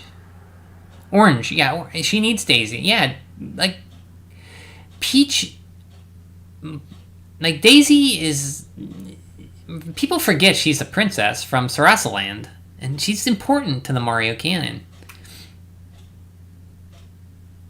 She had to be rescued in Mario Land, you know, so she's part of the canon. She's orange, yes, orange, yep. Wonder why Peach doesn't have Wa-Peach. Maybe someday Nintendo will use Wario and Waluigi again and come up with Wa-Peach. Yeah, I don't know why. So we have Cool Spot.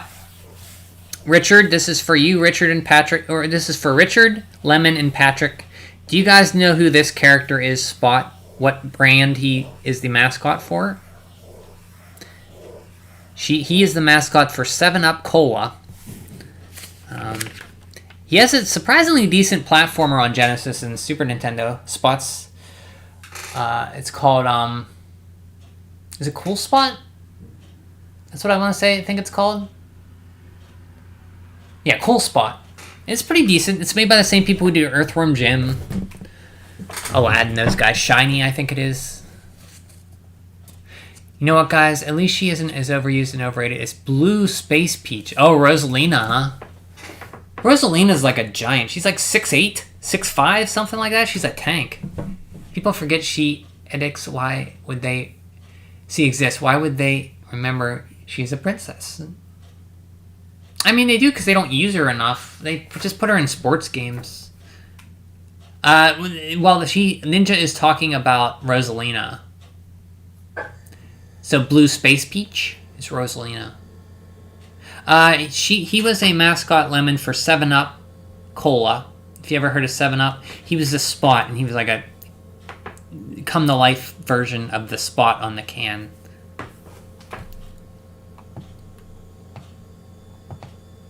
But yes, the Darkwing Rosa is the Darkwing... Okay, and what did you think of Darkwing Duck, Patrick? The theme song was really good, really catchy.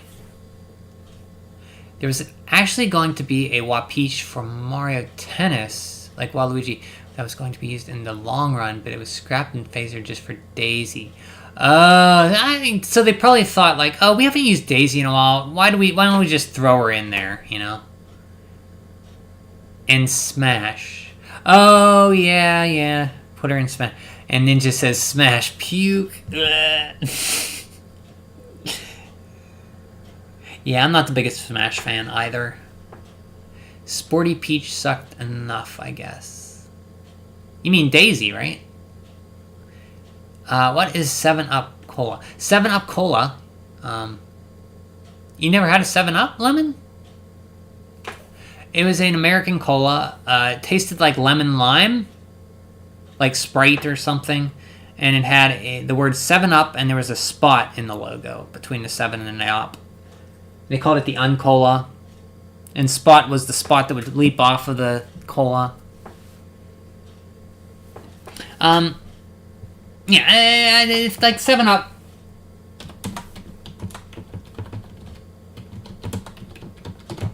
Let me see if I can find a...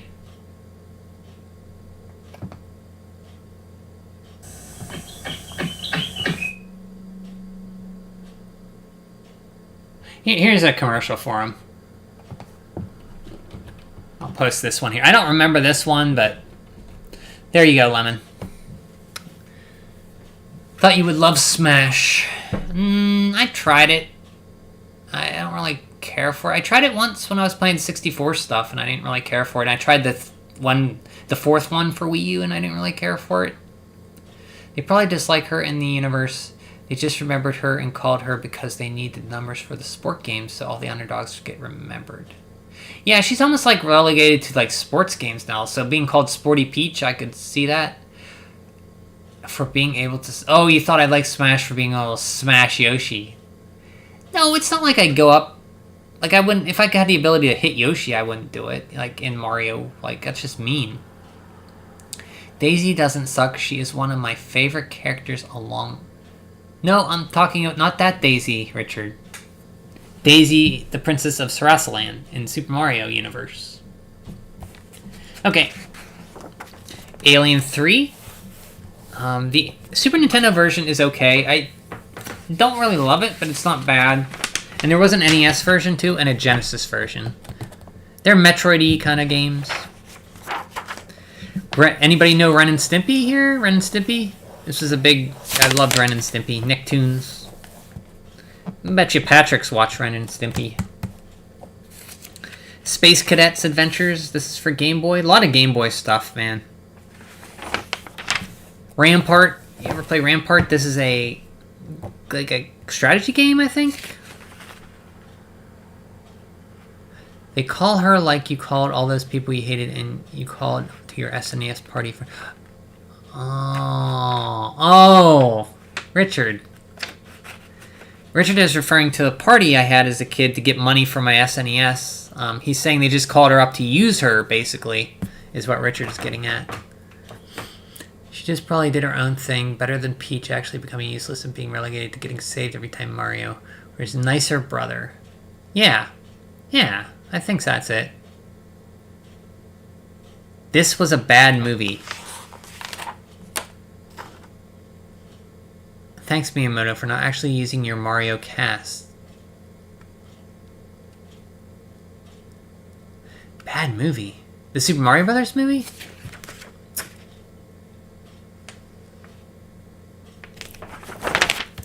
The Little Mermaid? I wonder if this is a port of the NES game. Counselor's Corner. Dennis Carino is the counselor here. Final Fantasy Mystic Quest, how do I reach Fireburg? Soul Blazer, where is the Zantusu sword? Jim Wormel. Might and Magic, how can I change my party members? Dragon Warrior 4, Jenny Parker with the tips. How can I escape from the castle in Chapter 2? So Elena from Zamoska, the princess, she kicks through a wall to escape. So you have to like talk to everybody, come back, and you kick through your wall that you... But the wall was fixed. So the funny thing about this was she kicked through a brick wall before, and they had to fix it. So she just kicks through the board again, and you escape. How can I build the tunnel to Barranca? This is in Tornado Talon stage. You have to raise money and pay 50,000 gold to the guy in the tunnel, and he'll build you a place to go on to the next chapter, in Chapter 4. Nice to see some Dragon Warrior 4 tips there. Good job, Jenny. She is so insignificant that the villain forgot to remember to kidnap her. Alien 3. Oh, okay. I liked Alien 3. I enjoyed it.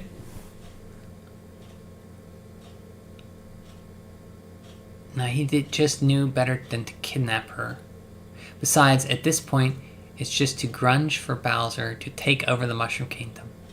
Just a grudge for Bowser to take over the Mushroom Kingdom. He was just doing it just because it's expected of him.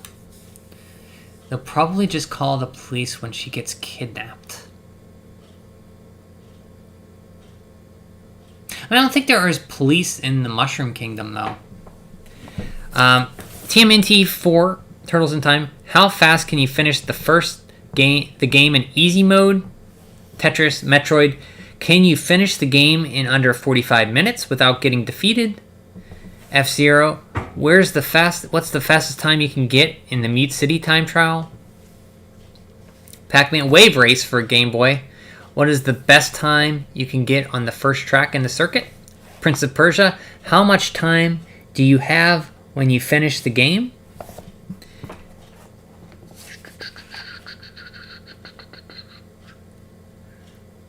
Wow, these kids finished Metroid in 41 minutes. Excuse me. This guy had 11 minutes left on Prince of Persia. Oh, it looks like Patrick's talking about Ren and Stimpy. Patrick says, Ren and Stimpy broadcast in Kufo in Albania is schizophrenic if it were cereal. Schizophrenic if it were cereal. I know Ren and Stimpy is kind of schizophrenic, but that's funny.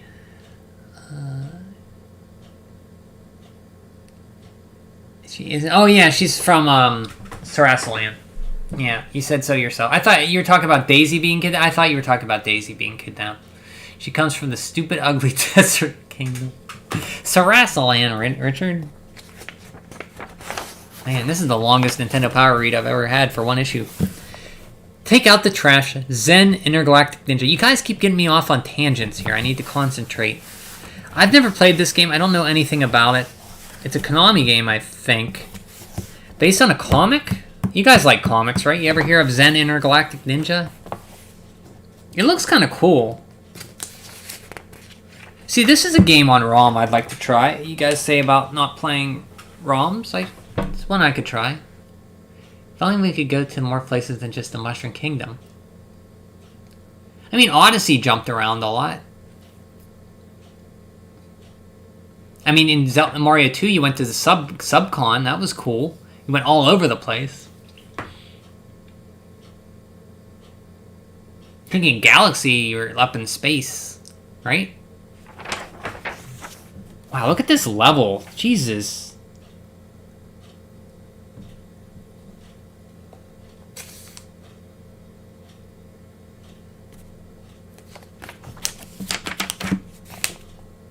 This game looks really good.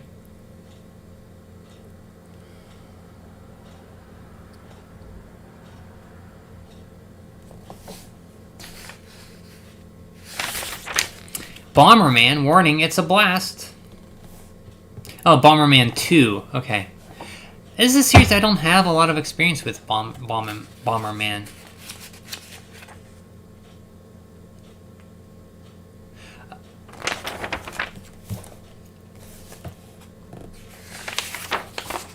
Tiny Toons Adventures, Trouble in Wacky Land. This is the sequel to Tiny Toons on NES. Montana Max.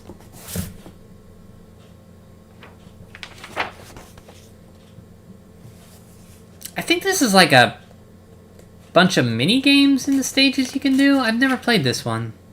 What do they say about it?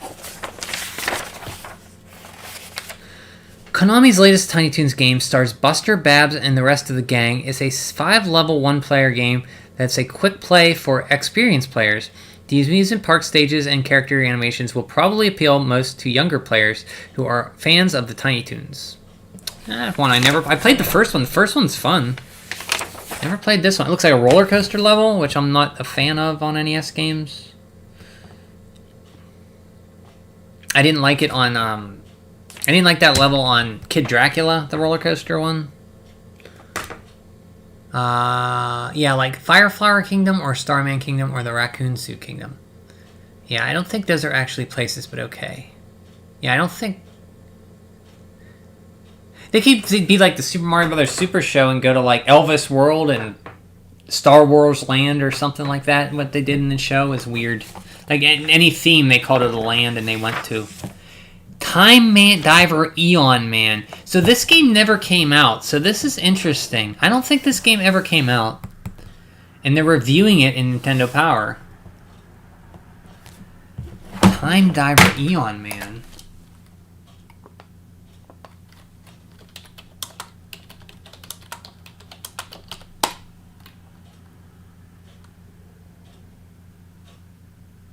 Okay, here you go. Time Diver Eon Man is a Nintendo Entertainment System video game developed by AI for Taito. Despite being completed in 1993, it was never commercially released. The game is complete finished, receiving a 4-stage strategy guide and review in issue 45 of Nintendo Power, February 1993, hence here. Despite this, the game eventually disappeared from the Pack Watch section and subsequent unproduced. Time Diver Eon Man started life as a sequel to Wrath of the Black Manta. Really? According to an interview in Game Developer Research Institute conducted with the GameSpot, there is only one known sealed copy in the world of 250 produced, game number 46 of 250. Wow. They made 250, they never put it in production. All of them but one are opened, and that's the 46th copy that's opened. Huh. Wonder why they never finished it. I mean, it was out. They should have just put it out.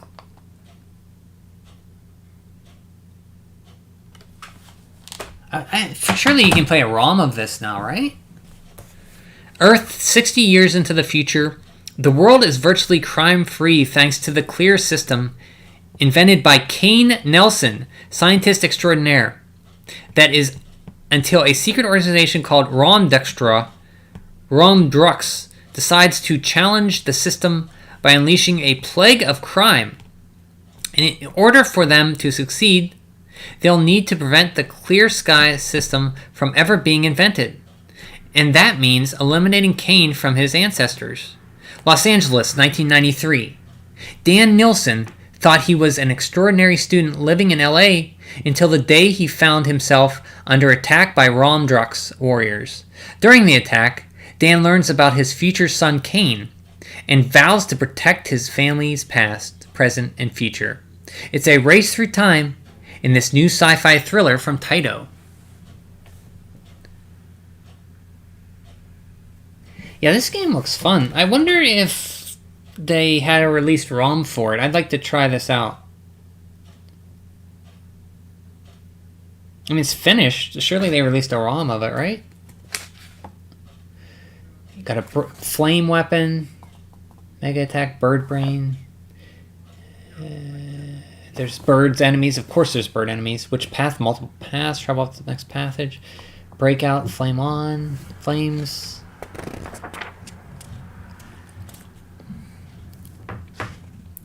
Devastated 2052. Guys, 2052 is not that far away.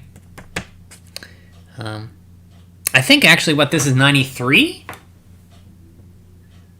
93 to 2003, 2003 to 2013, 2013 to 2023.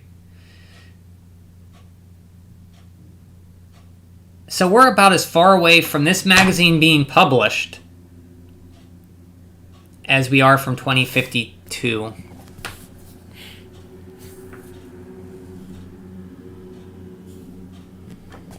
The past 1882. So you time travel. Hey! No way! Wait, you guys, Wayne's World, guys. Party time, excellent. You guys remember Wayne's World? Anybody here? No Wayne's World? Lemon, I know Ninja knows Wayne's World. Lemon, Patrick, you guys ever hear of Wayne's World? Cha not.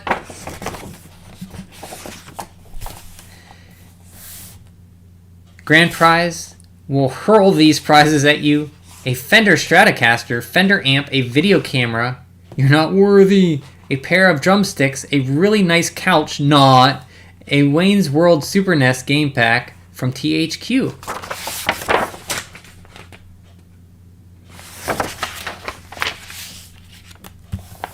Here we go, here we go, here we go. I love doing this part. Top 20, this is where we get to see the top 20 games for Super Nintendo, Game Boy, and NES. Number 1, of course, Street Fighter II, The World Warrior. This is 1993. Of course it's going to be Street Fighter II. If you recall last issue review, Street Fighter II won the Best of 1992 award over Zelda 2, Zelda A Link to the Past. Number 2, speaking of Link to the Past, it's number 2. 3 is Super Mario Kart. 4 is Mario Paint. 5 is a sports game, NCAA basketball. 6 is Super Mario World. 7 is Super Star Wars. 8 is F-Zero. 9 is Final Fantasy II. 10 is SimCity. 11 is Simpsons Bart's Nightmare. 12 is TMNT 4 Turtles in Time. 13 is Soul Blazer. 14 is Super Castlevania 4. 15 is Out of This World. 16 is Equinox. 17 is John Madden Football. Rest in peace. You take the football and you throw it over the goal and you get some points. That was a bad John Madden. 18 is the game I had, Roadrunner's Death Valley. 19, Final Fantasy Mystic Quest, the game with the kick butt soundtrack. 20 is The Magical Quest starring Mickey Mouse. Other than basketball, get that out of there. And football, you can get that out of there. Pretty good. Now Mario is the chief of the Mushroom Kingdom Anti-Kidnapping Special Squad. If you ask that to Miyamoto and present multiple choices, he is probably going to say yes. Isn't Mario Italian-American who lives in equivalent in Brooklyn? I think the ROM for Eon Man, Patrick says, I think the ROM for Eon Man was released a few years ago in both English and Japanese version. It was distributed in Chinese. Well, really? Thank you, Patrick. Eon Man, I'm going to look this up. Have you played it, Patrick? Or...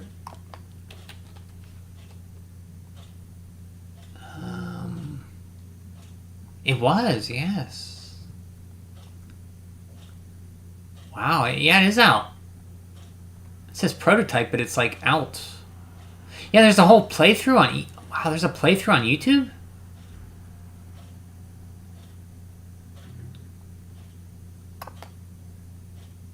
I'd like to play that sometime. Yeah, Miyamoto didn't want Mario to be a plumber anymore and announced it back when Odyssey came out. They did nothing with that. I mean, Miyamoto will just change stuff. Bill and Ted. I noticed that, Patrick. Bill and Ted. So Patrick says, which is better, Bill and Ted, the movie, or Dumb and Dumber, the movie? I think Bill and Ted's better. What say you? Super Mario. So here's the Game Boy top 10. Super Mario Land 2, 6 golden coins, 5 months on the chart. Super Mario Land with the aforementioned Daisy of Sarasa Land, number 2 for 29 months. Metroid 2, Return of Samus for 14 months at number 3. Kirby's Dream Land, number 4. Number 5 is Tetris. Number 6, Baseball 2000. Number 7, Dr. Mario. Number 8, The Simpsons, Escape from Camp Deadly. Number 9, Final Fantasy Adventure. Number 10, TMNT Fall of the Foot Clan. 11, Battletoads. 12, Tecmo Bowl. 13, Final Fantasy Legend. 14, Mega Man and Dr. Wily's Revenge. 15, Final Fantasy Legend 2. 16, Batman Return of Joker. That was on Game Boy? Because the NES version's good. I never knew they had a Game Boy version. 17, F1 Race. 18, TMNT 2, Back from the Sewers. 19, Yoshi. And 20, Richard's favorite Belmont, Christopher, in Castlevania 2, Belmont's Revenge. NES, we have Tecmo Super Bowl, number 1. Super Mario Bros. 3, number 2, of course. Now, that Tecmo Super Bowl being number 1...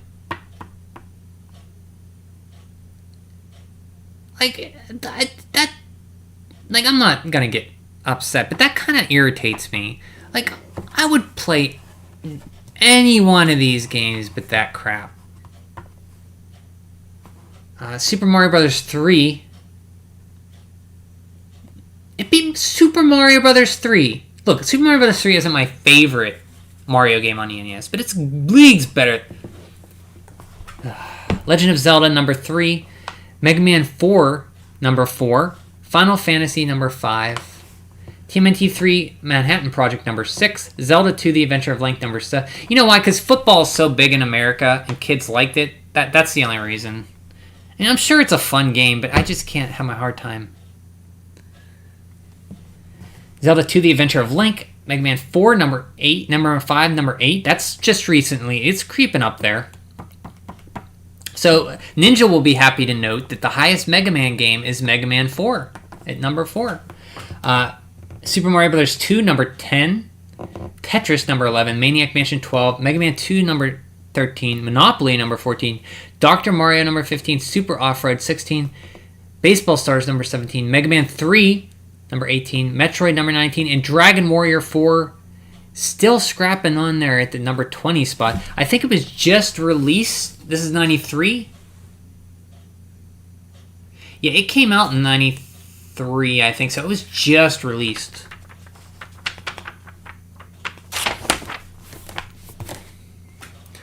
You should play Tecmo Super Bowl. No, I'd rather not. I'd rather play Bart versus the Space Mutants. I mean, I could. I have Tecmo Bowl. I could play it. I could put it on for a little bit next time I play NES stuff. Zelda 2 equals Zelda Pooh. Wait, was Zelda 2 even on here? Oh, yeah, it was. There it is. Okay, thanks, Richard. I just glanced over it. It's still up there, man. It's respectable in the 7th spot there. I mean, Tecmo Super Bowl is better. No, don't even... No. I mean, if you like sports games, but... Sure, but Don't Worry Me is a charming game. Yeah, football in America is equivalent to soccer in Brazil. They are very, very annoying. I mean, I can't say... It just annoys me. Like, I don't know. Who cares? People like different things. But to be number 1 with all these great games here, and you put a football game in... Look, it's probably a fine game, but number 1 out of... No, it's not better than these. No, I'm getting a little mad there. Fine, top 10? Sure, put it in there. Number 1? No.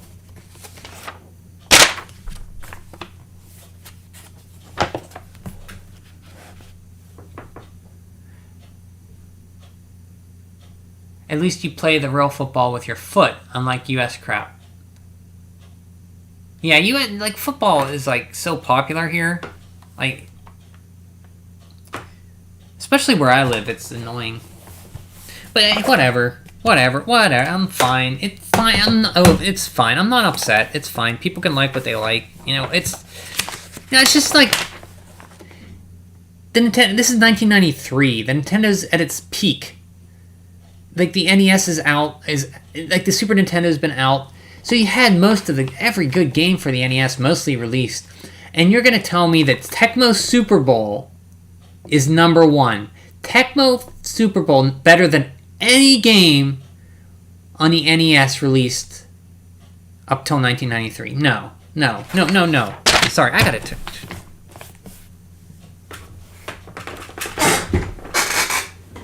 I hate sports games, but I'm sure it's better... No, Richard, no. I'm sure it's a fine sports game, but...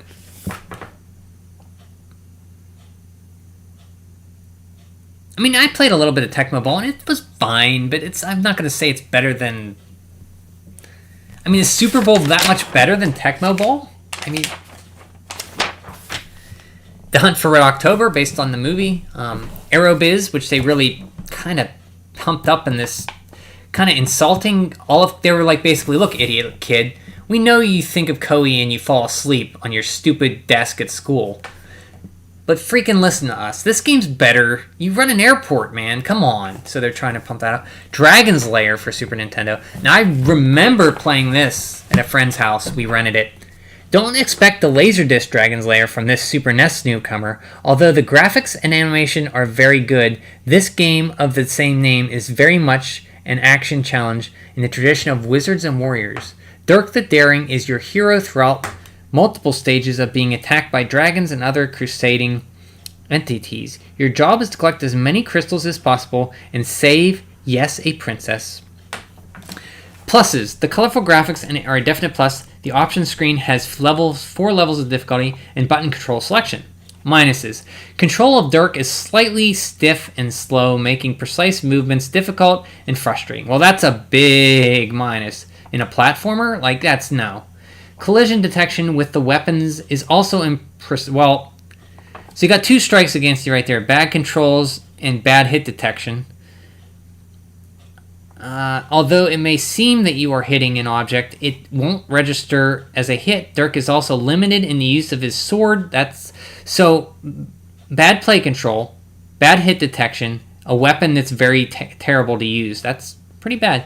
He can't swing and jump at the same time, So it seems... Maybe we'll put that on. I'm curious about this game.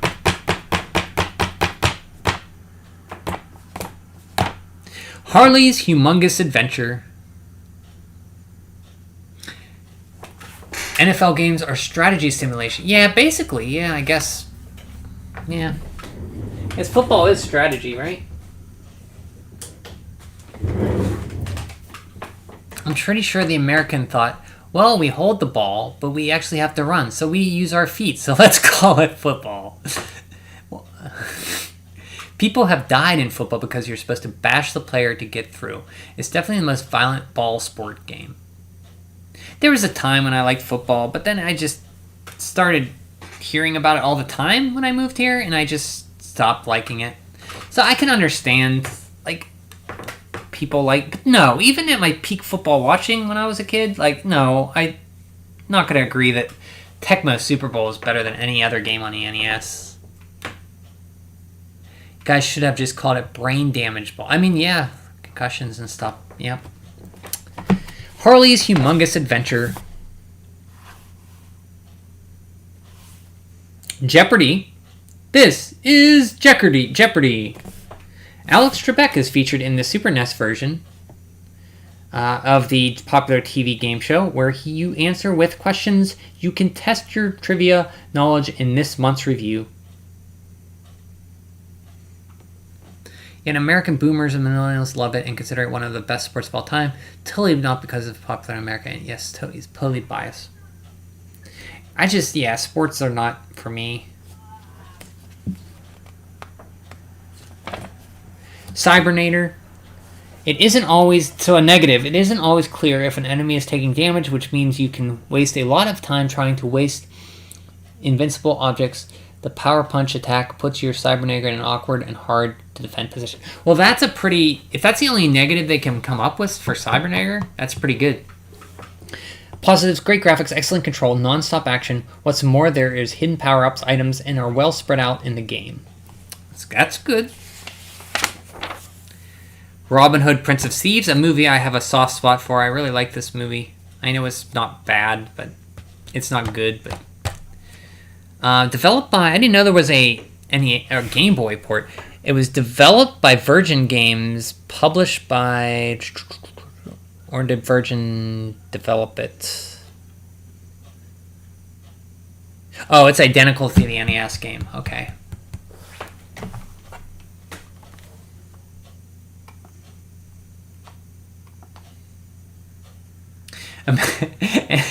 Patrick just says, American football is weird. Yes, I agree, Patrick. 100%. American football is weird. Ultima Warriors of Destiny, the Ren and Stimpy show, The Little Mermaid. I guess it's the port of the NES game. They don't say it, though. What would you guys think about doing a Capcom Disney game stream where I do play nothing but Capcom Disney games? Yes? No? I'd like to do that. The graphics especially... So, Tiny Toons Adventure 2, Trouble in Wacky Land, Alien 3 for NES, Spot Cool's Adventure for Game Boy, Alien 3 for Game Boy. These are Game Boy. Purple or Game Boy here. These reddish orange are NES. Zen Intergalactic Ninja.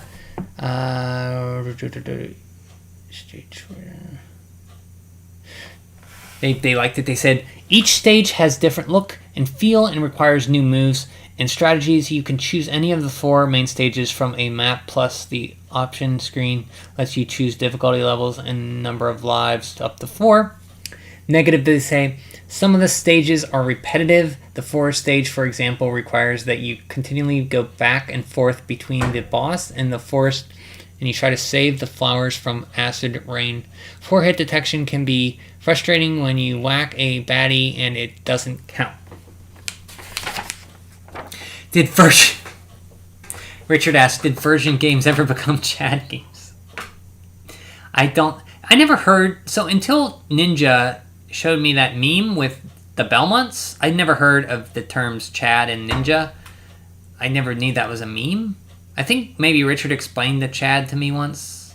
I don't know. Like this, I feel older by the minute every time maybe I am turning into like an old man. This Nintendo issue is the longest I've seen. Well, it's not long, it's just I keep looking at responding to you guys in chat. That's why it's long. I'm drawing it out. We're on page 106, Richard. Eon Man. This is the one that was never released. Plus, the action is reminiscent of Ninja Gaiden and is quite challenging. Plentiful power-ups keeps you going. The ninja art's super attack is great. Play control is sharp. The negative, the unoriginal theme falls flat for having been done better by T2. Why does a timer traveler have ninja arts? It's kind of nitpicking there. Bomberman 2. Bomberman 2 is easy to understand but still captivating. Negative, they took off the stage. The look of the stage is so similar that you might wonder if you've progressed.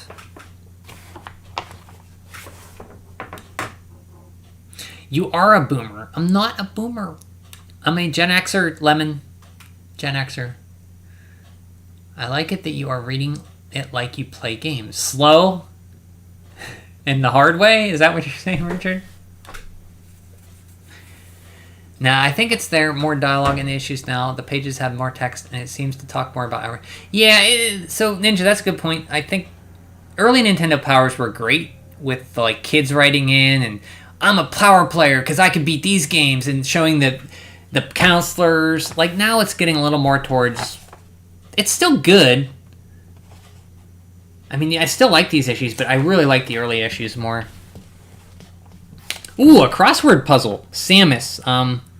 Match the characters in the columns. No, it's a word search. He's been a boomer since he was 34, dude. No. I'm a Gen Xer. Gen Xer! Whatever. Fine. You could definitely move away, Gen Boomer. You could definitely move away from boomerhood and towards millenniality if you played Pokemon. I know. I know you guys want me to play Pokemon. Mech Warrior. I think I traded back this game. No, I have Mech Warrior 2010 or 2035 or something. Star Fox, here we go.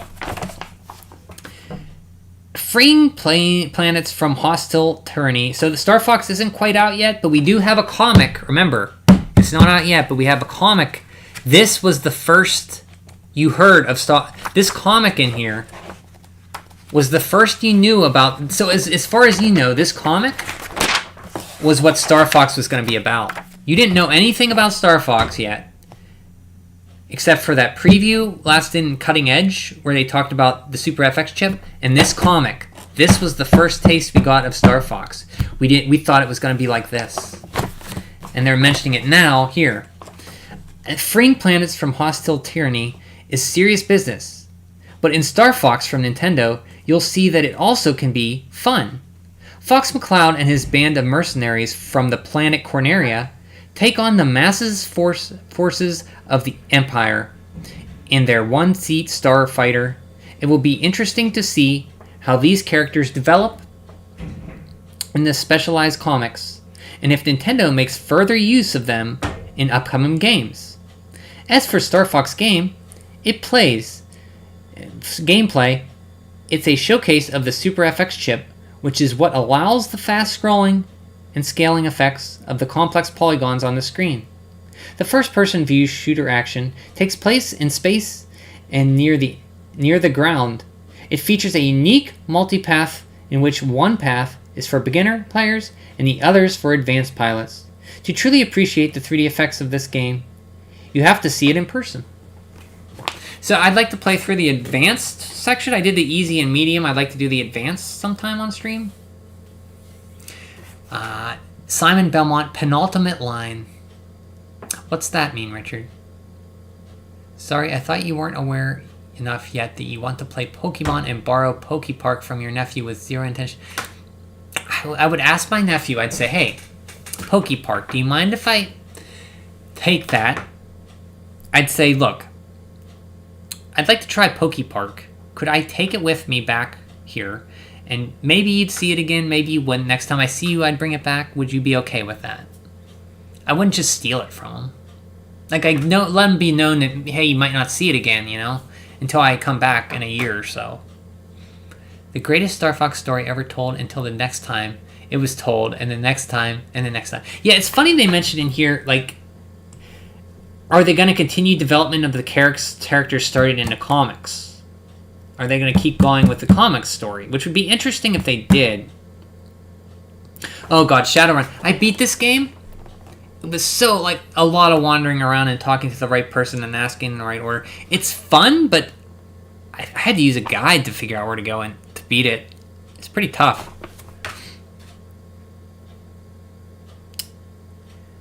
It's an RPG. It's an interesting RPG. Never played anything quite like it. Has a really funky soundtrack. You basically talk to people, and depending on how you talk to them, they give you different answers. So each person has a set questions you can ask them. So you have to talk to each person, ask them questions. They'll highlight like words that you have to use. And if you talk to that person and get the word, then another person will say something different. So you have to do a lot of back and forth talking to different people and getting the right words. It's very annoying. The battle fighting is not that great. It's basically you go into a room and enemies start, and you see a cursor on the screen. You move the cursor over the enemy and hit the A button over and over again, or A or B button. I think you should visit your family and say hi and steal Pokepark. I wouldn't steal it. Is Pokepark really good? Even though Adventures was not supposed to be a Star Fox game, at least it actually gave us new storyline with Assault and Command, and some theories that now official Star Fox 2 takes place after. Oh, I didn't hear that. Yeah, I enjoyed Assault. I thought it was pretty good. Alright, oh, you're talking Adventure. Yeah, Adventure was okay. I didn't like the button pressing mini games, but it was okay. Why Pokepark? Well, Richard and I think Ninja say Pokepark's pretty amazing. Do you not like Pokepark, Lemon? My nephew, I got it for him for Christmas or her birthday or something one year, and my sister mentioned that, yeah, Galaxy, they enjoyed that, but they really enjoyed Pokepark. This was when they were 6 or 7.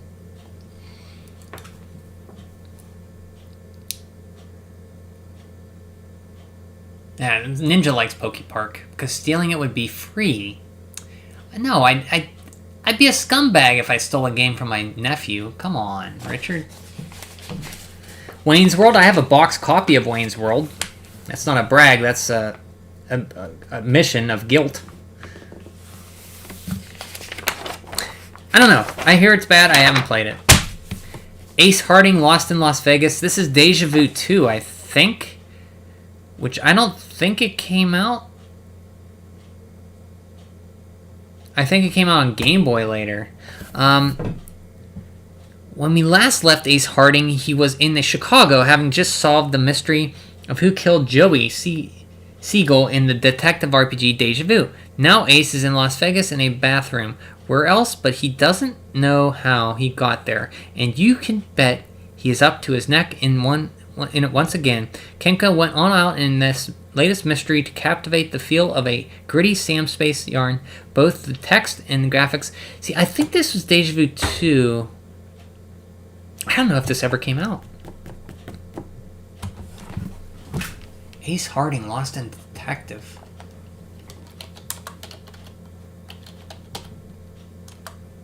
Lost in Las Vegas. Deja Vu 2, yeah, it did. It came out, PC,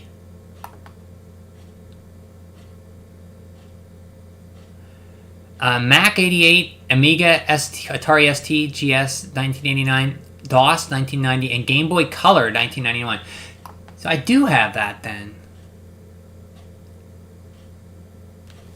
It's okay, but it's more aimed towards children. Okay, yeah, that's why I got it for them. It's really fun, though. League's better than Nasty Sword and Shield. See, I have no idea what it's like, so...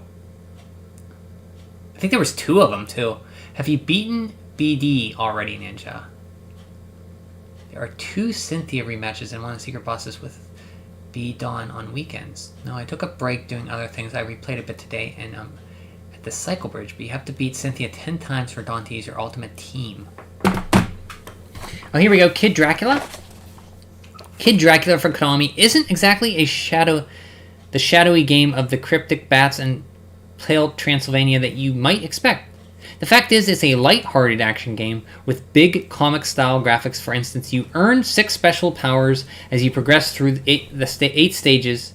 If you earn the bat, you'll be able to fly, which is partly useful later in stages. Other abilities include the power to walk on the ceiling and use a boomerang-type weapon. After hopping and shooting your way through a castle, a forest, a volcano, and other stages, you'll face the evil Garamoth. This one-player game should be available this spring. So yeah, it's a good game. The Game Boy version. I just beat the Famicom version on the Castlevania collection. It's not that. It's good. It's not great though. The Game Boy version is. I might have liked it better, but they're pretty much the same. Adventure Island 2. Here we go, guys. The Great Caveman is back. Master Higgins has almost as many titles under his belt or loincloth as Mario. In this second Game Boy action game, you'll find him running, jumping, and collecting items from eggs just as before. Although there is nothing dramatically new in Adventure Island 2, Hudson Soft has hit the mark again. Thanks to good gameplay control and a simple but effective idea, makes it easy and fun for a greater challenge. Hudson is also working on Milon's Secret Castle for the Game Boy. Ooh, yeah, I like... That game grew on me, Milon's Secret Castle for the NES. When I beat it, finally, I learned how to play it and beat it. It was really fun, which is said to be even tougher than the NES game. We'll let you know as soon as we scam a demo for the Super NES. Hudson is promising Battle Grand Prix, a racing game.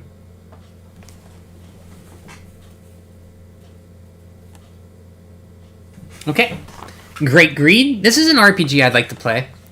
You could say that Great Greed from Namco is the first environmentally conscientious RPG, and you'd be right. But you'd also miss the point. This massive 2 megabit pack, as big as the Metroid 2, has all the elements of a Final Fantasy or Dragon Warrior game. Exploration, combat, tons of items, parties of multiple characters, and earned experience. The text gets a bit toxic, but if you can get beyond that, there's enough gameplay here to keep RPG fanatic happy for many hours of environmentally responsible fun. What do you mean text gets toxic?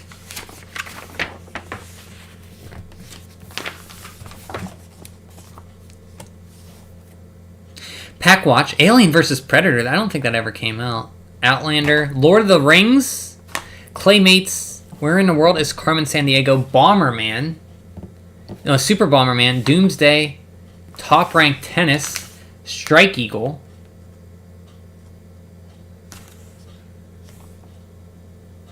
future titles, here we go, right here. For Super Nintendo, you have Alien 3, Alien vs. Predator, American Gladiators, Batman Returns, Bubsy, Family Dog, I remember the Family Dog cartoon, King Arthur's World, Lord of the Rings, The Lost Vikings, Mech Warrior, Railroad Tycoon, Rock and Roll Racing, Rocky and Bullwinkle, Shadowrun, Simant, Simearth, Star Fox, Star Trek The Next Generation, Super Conflict, Super High Impact Football, Superman, Tiny Toons Adventures, Buster Bust Loose, T2 Judgment Day, Tasmania, Ultrabots, Utopia, and Wayne's World. So look at the list. You can tell here, Super Nintendo, look at the games list coming out. NES, Game Boy, NES, they're relegating even the NES, they're pushing it down below the Game Boy. Because I think Nintendo knew, hey, Super Nintendo is still selling, Game Boy is still selling, NES is kind of dropping off. which makes sense because people were, dads and stuff would take the Game Boy with them, or older people would buy the Game Boy stuff. Kids wanted the Super Nintendo and not so much the NES anymore. So, these were the two top-selling systems, I would guess. And you see I tore out the trading cards here. We'll look at these. I found my trading cards. They're in my parents' storage place. So I'm going to bring them and we'll take a look at all these cards that I've been ripping out. They're interesting cards. Next issue. We have it. Here it is. The big one, Star Fox. They talked about the comic. In Volume 46, we'll give you a preview of Nintendo's first game to use the capable abilities of the Super FX chip. It's on the cutting edge of 3D graphics manipulation. You won't want to miss it. Tiny Toons Adventures, Buster Busts Loose. What a cool game. Buster Bunny is in control, but this Super NES action game features the entire Toon gang. The various types of gameplay and fanatical graphics make it a winner. This is a fun game. It's one of those games where easy mode doesn't give you the good ending. You have to beat it on normal or harder. The second level on this is a real stumbling block for me. It took me a while to get through it.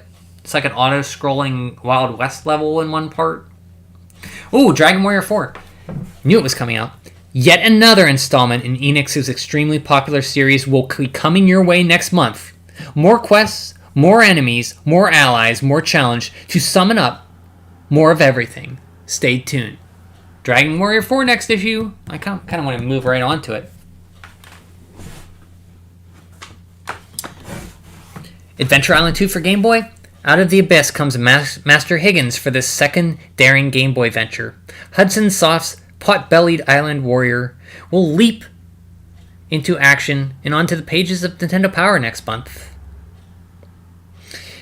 You can get back issues, tip books for Legend of Zelda, tips and tricks, how to win at Super Mario Brothers. You can get strategy guides, more back issues. Here's an ad for cereal. Is playing with power.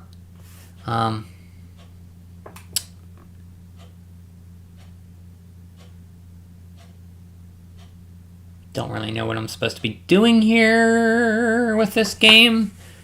I guess you can win stuff by sending in UPCs of cereal boxes. And here on the back, to finish this review, or this stream, we have an ad for the Super FX chip. It's the difference between looking at a picture and being there.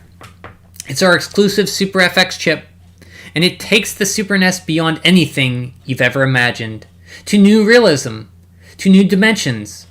And Super FX technology is easy to get into because it's built in, no accessories, no upgrades.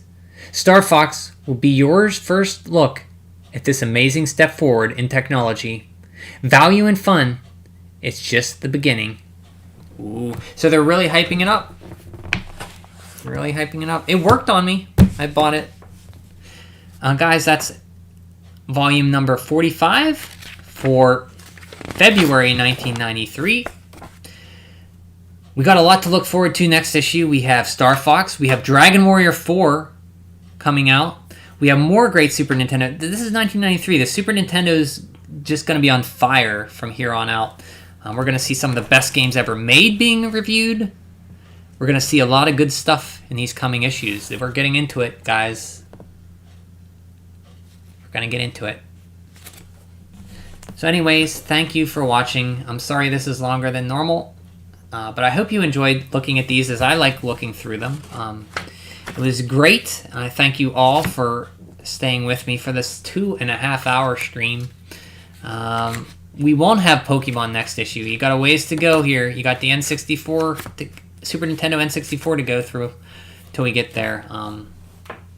When we get to N64, we'll start hearing about Pokemon. Thank you, everybody. I appreciate it. Have a great, great super evening, and I will see you again soon. Goodbye. Goodbye.